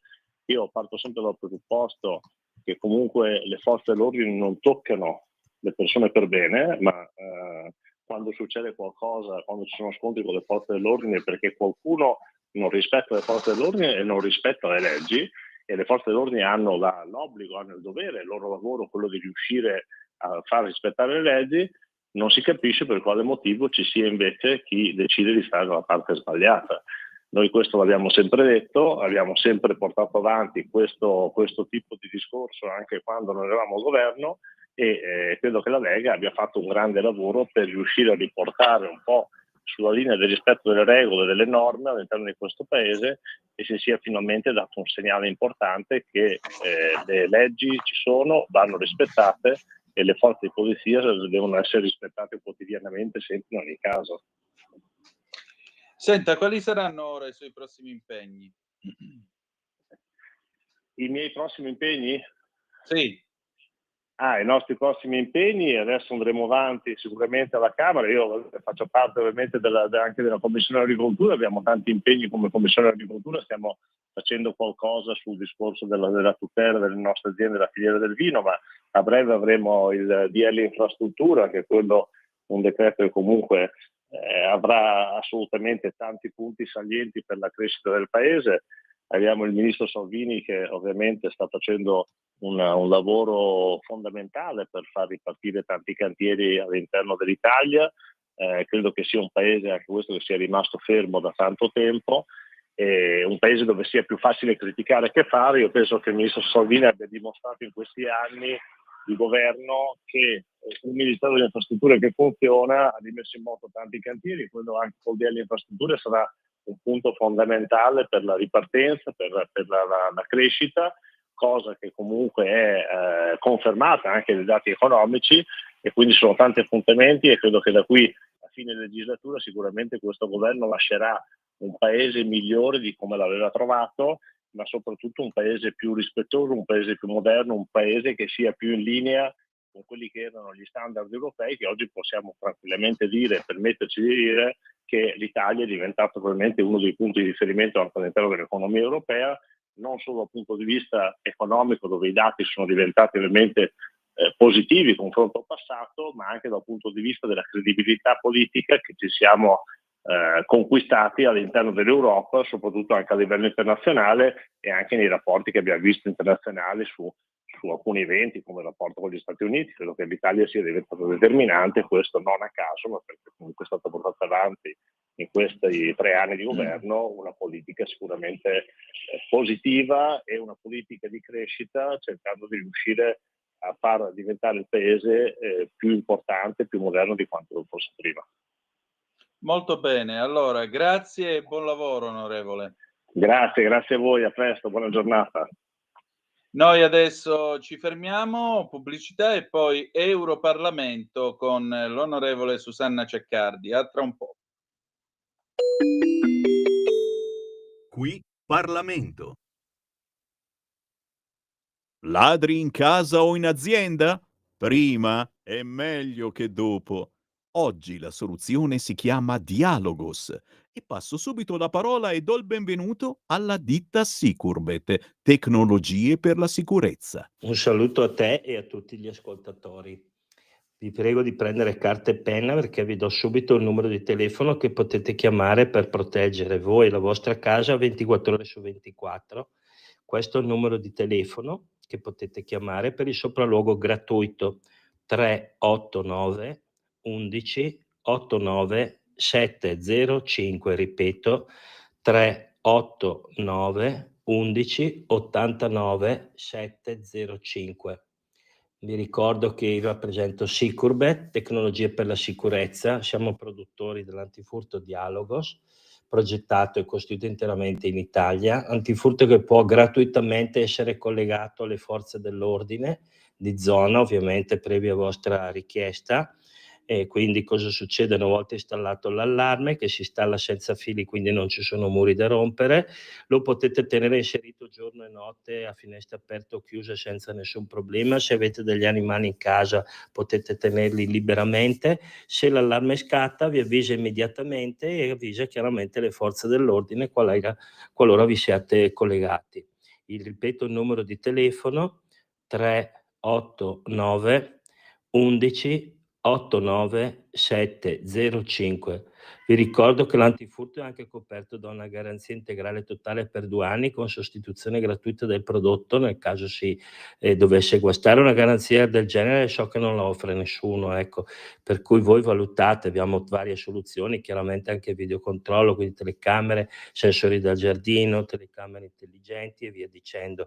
Vi ripeto il numero di telefono che è 389 11 89 705. Un saluto a tutti e ricordatevi sempre che prima è meglio che dopo.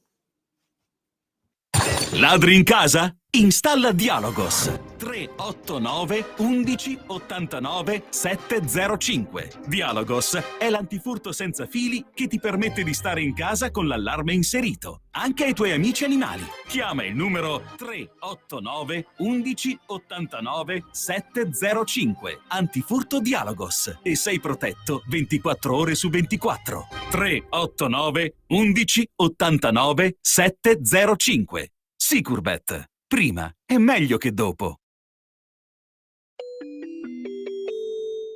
Qui Europarlamento.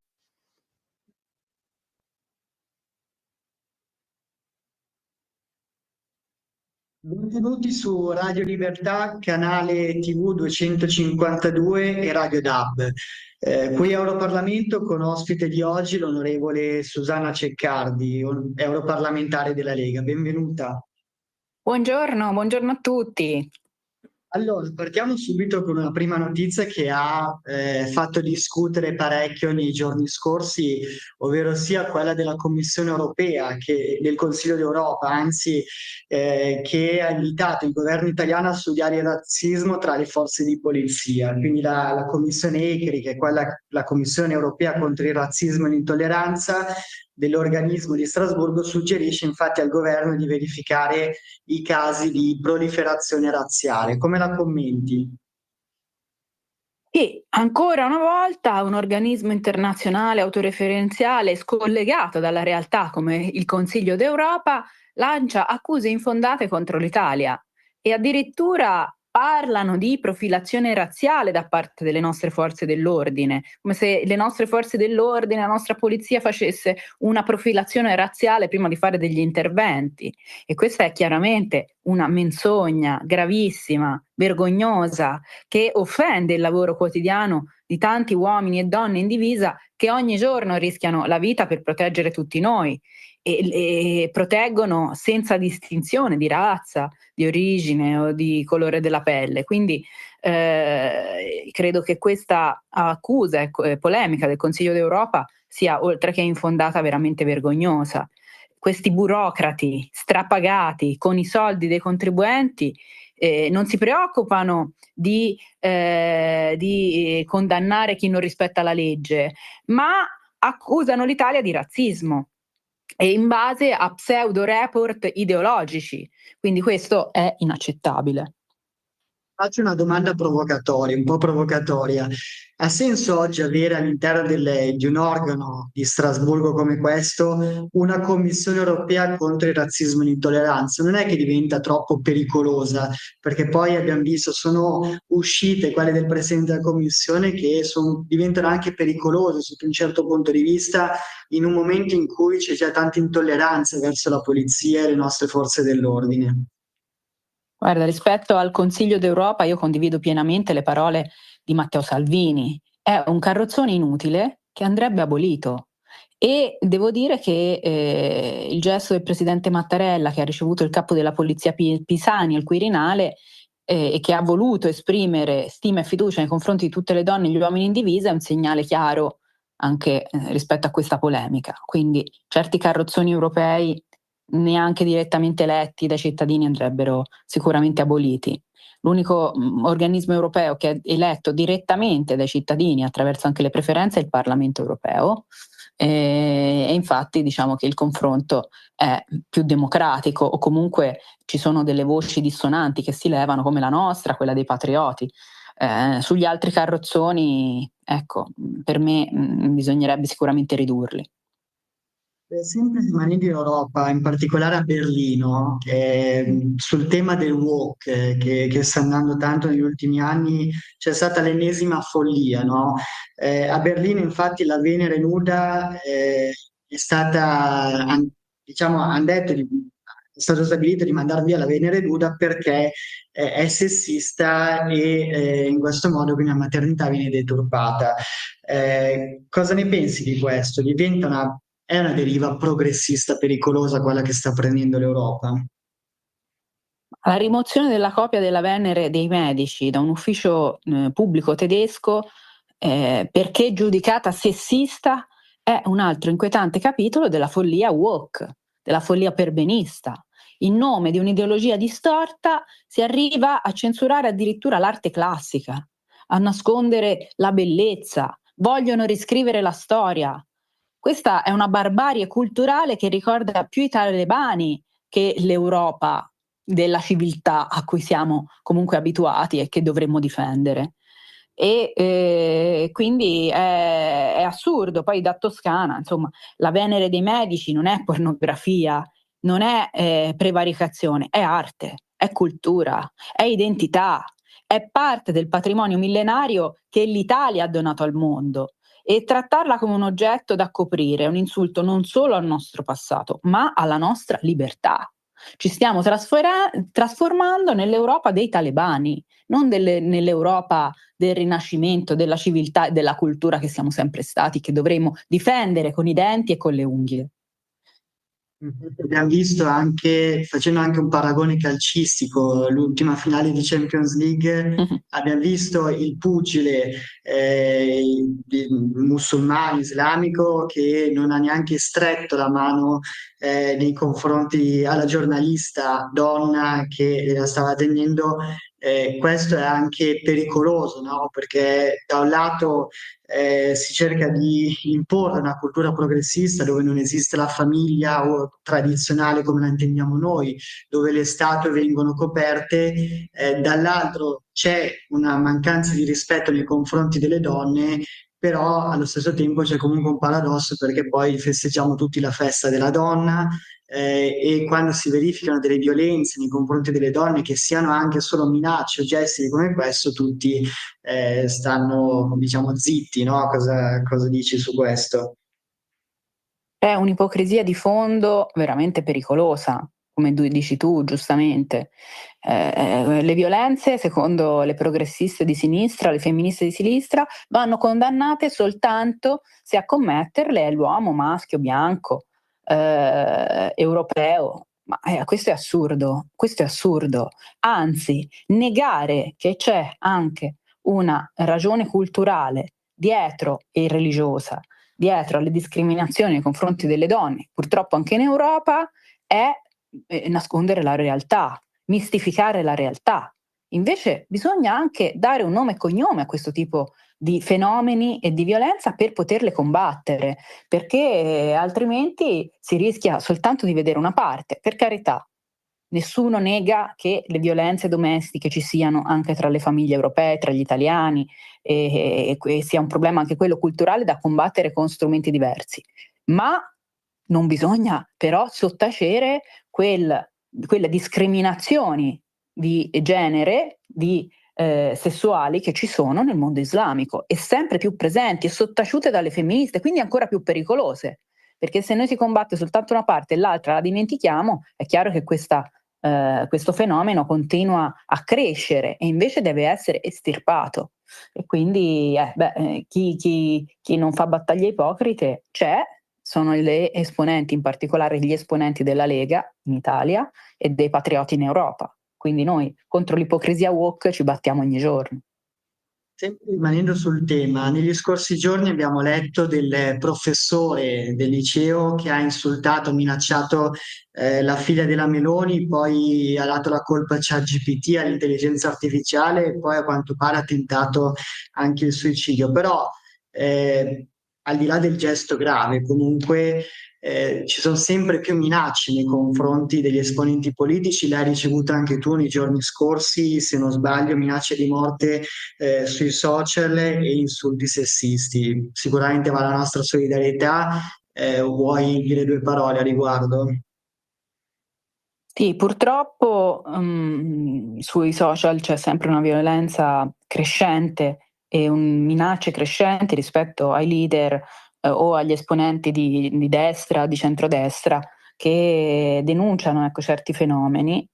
Io ho ricevuto minacce recentemente da cittadini non italiani, ma di origine straniera, e quando un anno fa feci una campagna manifesti rivolta alle donne musulmane col messaggio in arabo e in italiano: in Europa gli stessi diritti di tuo marito, ho ricevuto anche lì minacce molto pesanti, tra cui balleremo sulla tua tomba, ti ammazziamo, eccetera, no?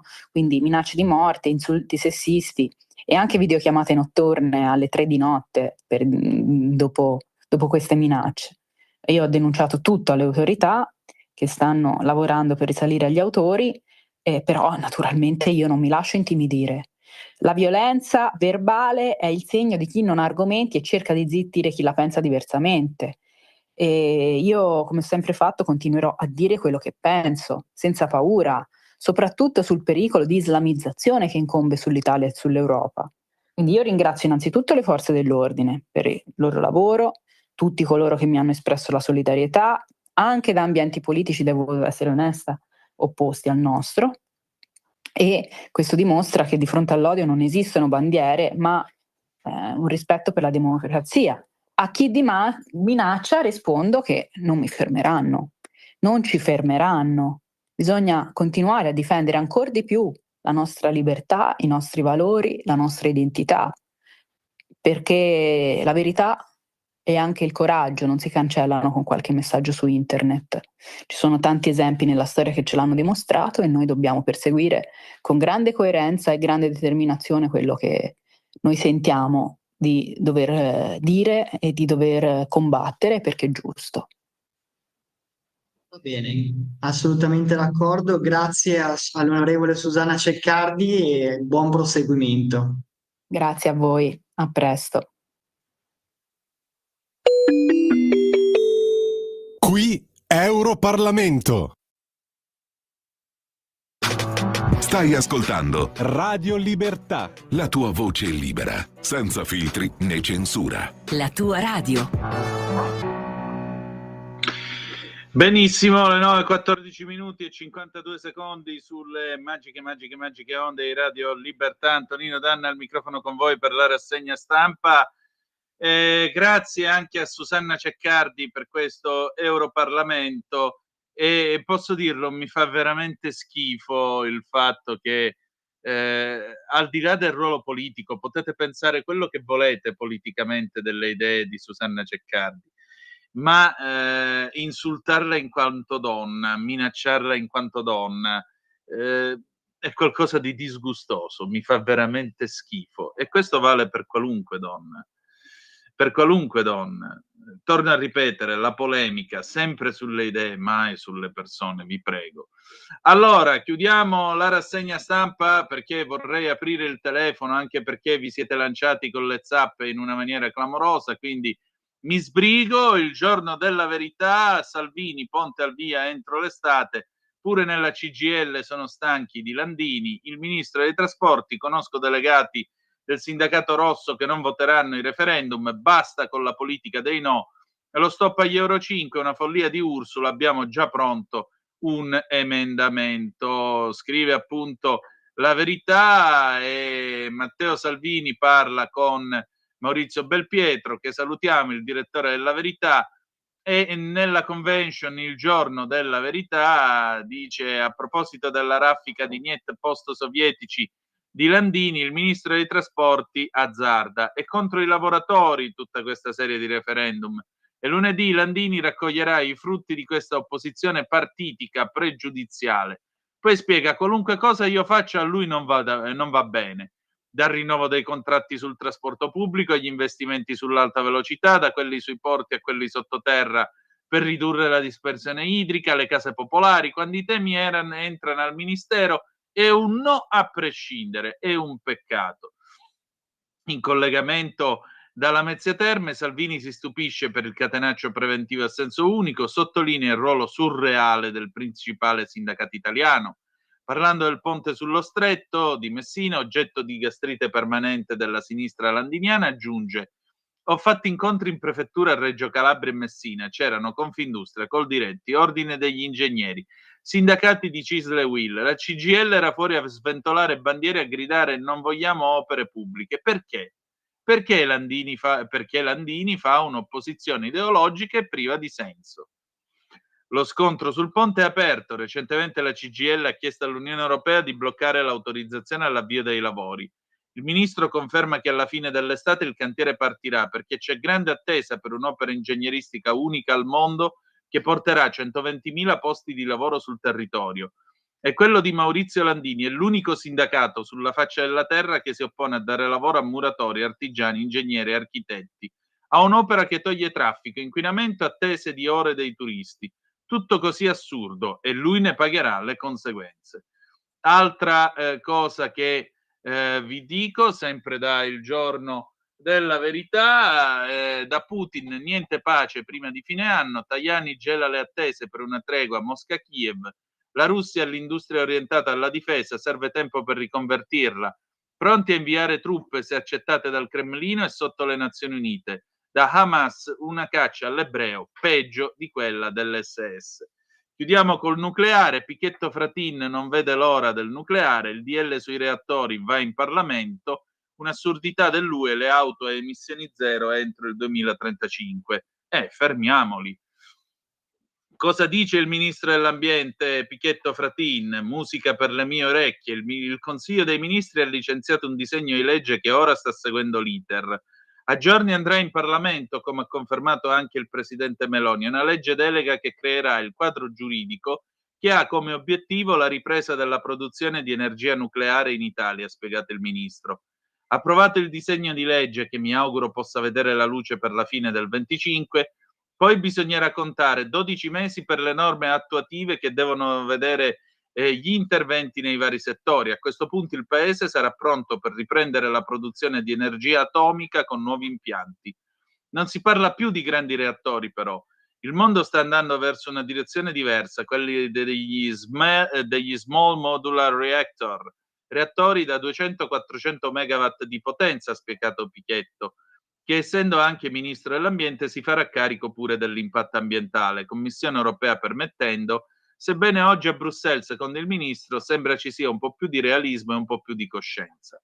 Si penserà anche al Green Deal, sarà necessario lavorare sulla riduzione delle emissioni, ha rassicurato, senza però arrivare agli eccessi del 2020, quando le visioni erano un po' esagerate, anche pensando alle idee sui motori delle auto. Il motore endotermico a emissioni zero è la dimostrazione del fallimento e dell'assurdità degli obiettivi per il 2035 2035 che lo vietavano. C'è bisogno di tornare con i piedi per terra. Quindi sì al nucleare, si torna all'energia atomica, argomento sul quale noi altri non abbiamo niente da imparare, visto che l'abbiamo inventata noi. L'ha inventata un distinto signore di nome Enrico Fermi. Va bene, io tolgo la condivisione schermo, Simone, e 0292947222, il telefono da questo momento è aperto.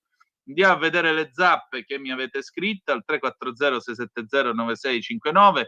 Luciana da Muggio, che saluto, buongiorno. Cosa mi scrive? Mi scrive, buongiorno Antonino, si parla di Brusca. Io vedrei bene il ripristino dell'ergastolo che potrebbe fungere da deterrente e penso che le nuove tecnologie consentirebbero di avere informazioni per arrivare a scoprire i rei senza l'ausilio dei beccati. Inoltre non capisco perché dobbiamo anche pagare le scorte e i trasferimenti in altri luoghi. Troppo drastica? Ma sai, è anche vero che quando uno si pente la prima cosa che succede è che poi viene dato bando a pubblico e paese, dopo rischia la vita e a quel punto che fai? Barista di Labot, dice Walter, oggi non potresti servire Negroni, occhio, e vabbè, serviremo Negroni sbagliati, che vuoi che ti dica. Un consiglio di lettura sempre sulla mafia, Luca Rossi, arrivederci mafia, l'editore è Arnoldo Mondadori, me lo segnala sempre, immagino sia sempre Walter, sì è Walter, poi Gianluca, ciao Gianluca, il barman, il grandissimo Isaac, che ricordi, un abbraccio caro Coevo Tonino, era un mito Isaac, dai Gianluca, grazie per avermi ricordato come si chiamava, me l'ero dimenticato. Antonio da Udine, negli USA si può manifestare sul marciapiede, ma guai a scendere nella carreggiata a intralciare il traffico, allora ti denunciano, mica come da noi che 4 imbecilli con la verità rivelata ti bloccano l'autostrada e incredibilmente c'è chi dà loro ragione, parole sante. Ancora, buongiorno, per quanto riguarda le mancate regole che gli stranieri non rispettano, bisogna ringraziare una buona parte dei giudici e tutta la sinistra con quei rappresentanti politici che si sono dimenticati che il loro stipendio viene pagato dalle tasse dei lavoratori e non da gente che delinque. Scusi se scrivo ancora, e perché devi chiedere scusa? Ma stai scherzando? Se è ammissibile sporcare col carbone i nostri monumenti, devo pagare i giudici per queste castronerie. Allora bruciare un cassonetto, eccetera, eccetera, sono utili per eliminare l'immondizia. Vediamo un po'. Gentile Antonino, per favore mi dice dove è finito l'ex eurodeputato Rinaldi? Ha capito certi meccanismi ed è stato messo da parte come altri, valida persona da portare fissa in radio, grazie Maurizio. Non vorrei sbagliarmi, ma credo sia andato all'ENI, non vorrei sbagliarmi, però è vivo e lotta assieme a noi il professor Rinaldi, che è un mito, e lo salutiamo. Questi inasprimenti vanno sempre contro le persone normali. Chi non ha nulla da perdere prosegue nel far danni. Quanto specie sulle norme sull'alcol test. La libertà del cittadino sta avvenendo sempre meno. Gianni da Bergamo, qua si sente la forza del bergamasco che lavora sodo, cavolo. Bel commento, mi piace molto. L'unico Landini considerabile, Cingolato, come no, il testa calda. Quello che parte, com'è che parte? Parte col petrolio? No, va a petrolio, però con cosa si avvia? Con l'etere, mi sbaglio? Poi ancora, per Brusca, unica soluzione immergerlo nell'acido, fine del problema, Lori da Monza, così diventiamo esattamente come la mafia. Questa è una cosa che, se permetti, cara Lori da Monza, non mi pare il caso. Uno Stato civile non si abbassa a diventare assassino come quelli che persegue e condanna.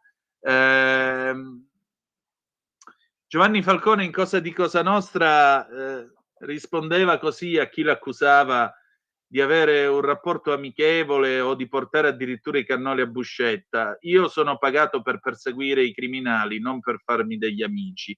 E così è lo Stato. Lo Stato deve perseguire i criminali, non deve farsi degli amici, ma non deve fare nemmeno il boia, occhio per occhio e dente per dente. Non siamo questo. Uno Stato di diritto non è questo. E grazie a Dio questo è ancora uno Stato di diritto. Allora, 0292947222, se avete voglia di dire la vostra. Attenzione, non vuol dire che siccome siamo uno Stato di diritto allora facciamo le coccole a tutti quanti. Lo Stato di diritto è uno Stato nel quale ci sono delle leggi certe che vengono rispettate dai cittadini, ma soprattutto, se vengono violate queste leggi, devono essere fatte rispettare. Fatte rispettare significa che se tu commetti un determinato delitto devi pagare, e non soltanto in nome della rieducazione e del perdono essere tirato fuori. Per quanto riguarda il caso Brusca, con quello che ha fatto meriterebbe appunto che buttassero la chiave e lo lasciassero lì all'Asinara o a Ventotene, in qualche posto sperso del nostro paese, perché uno che ha ammazzato 150 persone e fatto quello che ha fatto a Giuseppe Di Matteo, non credo ci sia ulteriore commento in materia.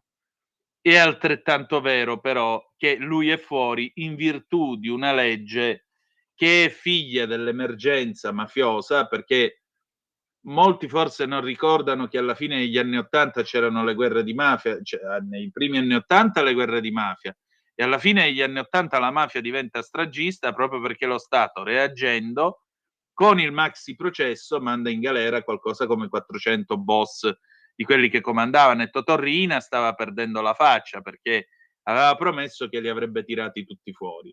Questo non accade, da qui le stragi. La domanda è: cosa si doveva fare per salvare vite umane e per soprattutto arrivare a colpire la mafia? Questa è la domanda. Abbiamo 2 telefonate, pronto, chi è là? Ciao Antonino, sono Marco da Mantova. Ciao. Bravi i 2 conduttori del mattino, ma la tua verve non ce l'ha nessuno. E al I 200 euro sono sotto il lavandino in bagno, fratello. Li mettiamo a disposizione del Ponte dello Stretto. Molto volentieri, guarda. Ascoltami, allora, tutto giusto quello che dici sulla mafia, vabbè, ok. Però lo Stato di diritto a volte ha qualche controindicazione. Non mi faccio al discorso di Brusca, mi rifaccio ad un paese a noi molto vicino, tale Germania, che qualche giorno fa, attraverso la loro magistratura, ha disposto la non rimpatriabilità degli immigrati clandestini. Non so se l'hai sentita la notizia, è stata riportata anche, penso, su Rete 4. Quindi praticamente anche in Germania hanno gli stessi problemi che abbiamo in Italia quando si tratta di proporre di fare delle leggi per rispedire a casa loro gente che è entrata non legalmente nel nostro paese. E di questo sicuramente le mafie che controllano l'immigrazione clandestina e che lucrano sull'immigrazione clandestina, rendendosi responsabili anche di morti di migliaia di persone nel deserto o attraverso le varie traversate anche marittime, se ne approfittano. Forse sarebbe il caso che, se possibile, i partiti che fanno parte della coalizione dei patrioti in Europa si parlassero di questa cosa. Io penso che lo facciano già, però bisognerebbe rendere conto a tanta gente che non si interessa di politica che anche la magistratura dei vari paesi europei e una parte importante di chi controlla, di chi guida i paesi europei, favorisce o perlomeno non fa nulla per impedire l'ingresso in Europa di tanta gente alla quale poi sperano di dare il voto un giorno, grazie alla frase di Stalin: il popolo non è d'accordo con noi, cambiamo il popolo. Ciao Antonino, grazie. Altra telefonata, pronto, chi è là? Ciao Antonino, sono Walter. Poi, buongiorno. Buongiorno anche a te. Dai che ancora un minuto, dimmi. Sì, lo so, 2 cose solo velocissime. La legge uguale per tutti. Allora, noi conosciamo attraverso la radio le inchieste Why Not e Poseidone. Sappiamo come è andata a finire. Ieri De Magistris ce l'ha ricordato, Napolitano ha sequestrato le carte, Salerno contro Catanzaro. Cioè, la legge è uguale per tutti. È una balla enorme. La legge è uguale per quasi tutti, per Rosolindo, per chiunque sia, come si dice, una persona normale del popolo. Al di sopra del popolo la legge non è uguale per tutti, è una bugia clamorosa che andrebbe cancellata dai tribunali. La legge è uguale quasi per tutti. Why Not e Poseidone ce lo hanno insegnato a chiare lettere. Ciao Antonino, scusa per il tempo, è troppo tempo. No, grazie a te. Grazie a te. Del resto, come diceva Andreotti, si faceva meraviglia del fatto che la legge uguale per tutti fosse scritta alle spalle dei magistrati e non davanti ai magistrati. Con questo abbiamo finito, ci ritroviamo alle 17:30 per Chilometro Zoom con Lorenzo Viviani e adesso liberamente con il direttore responsabile Giovanni Sallusti. Grazie a tutti e a più tardi, buona giornata. Avete ascoltato la rassegna stampa.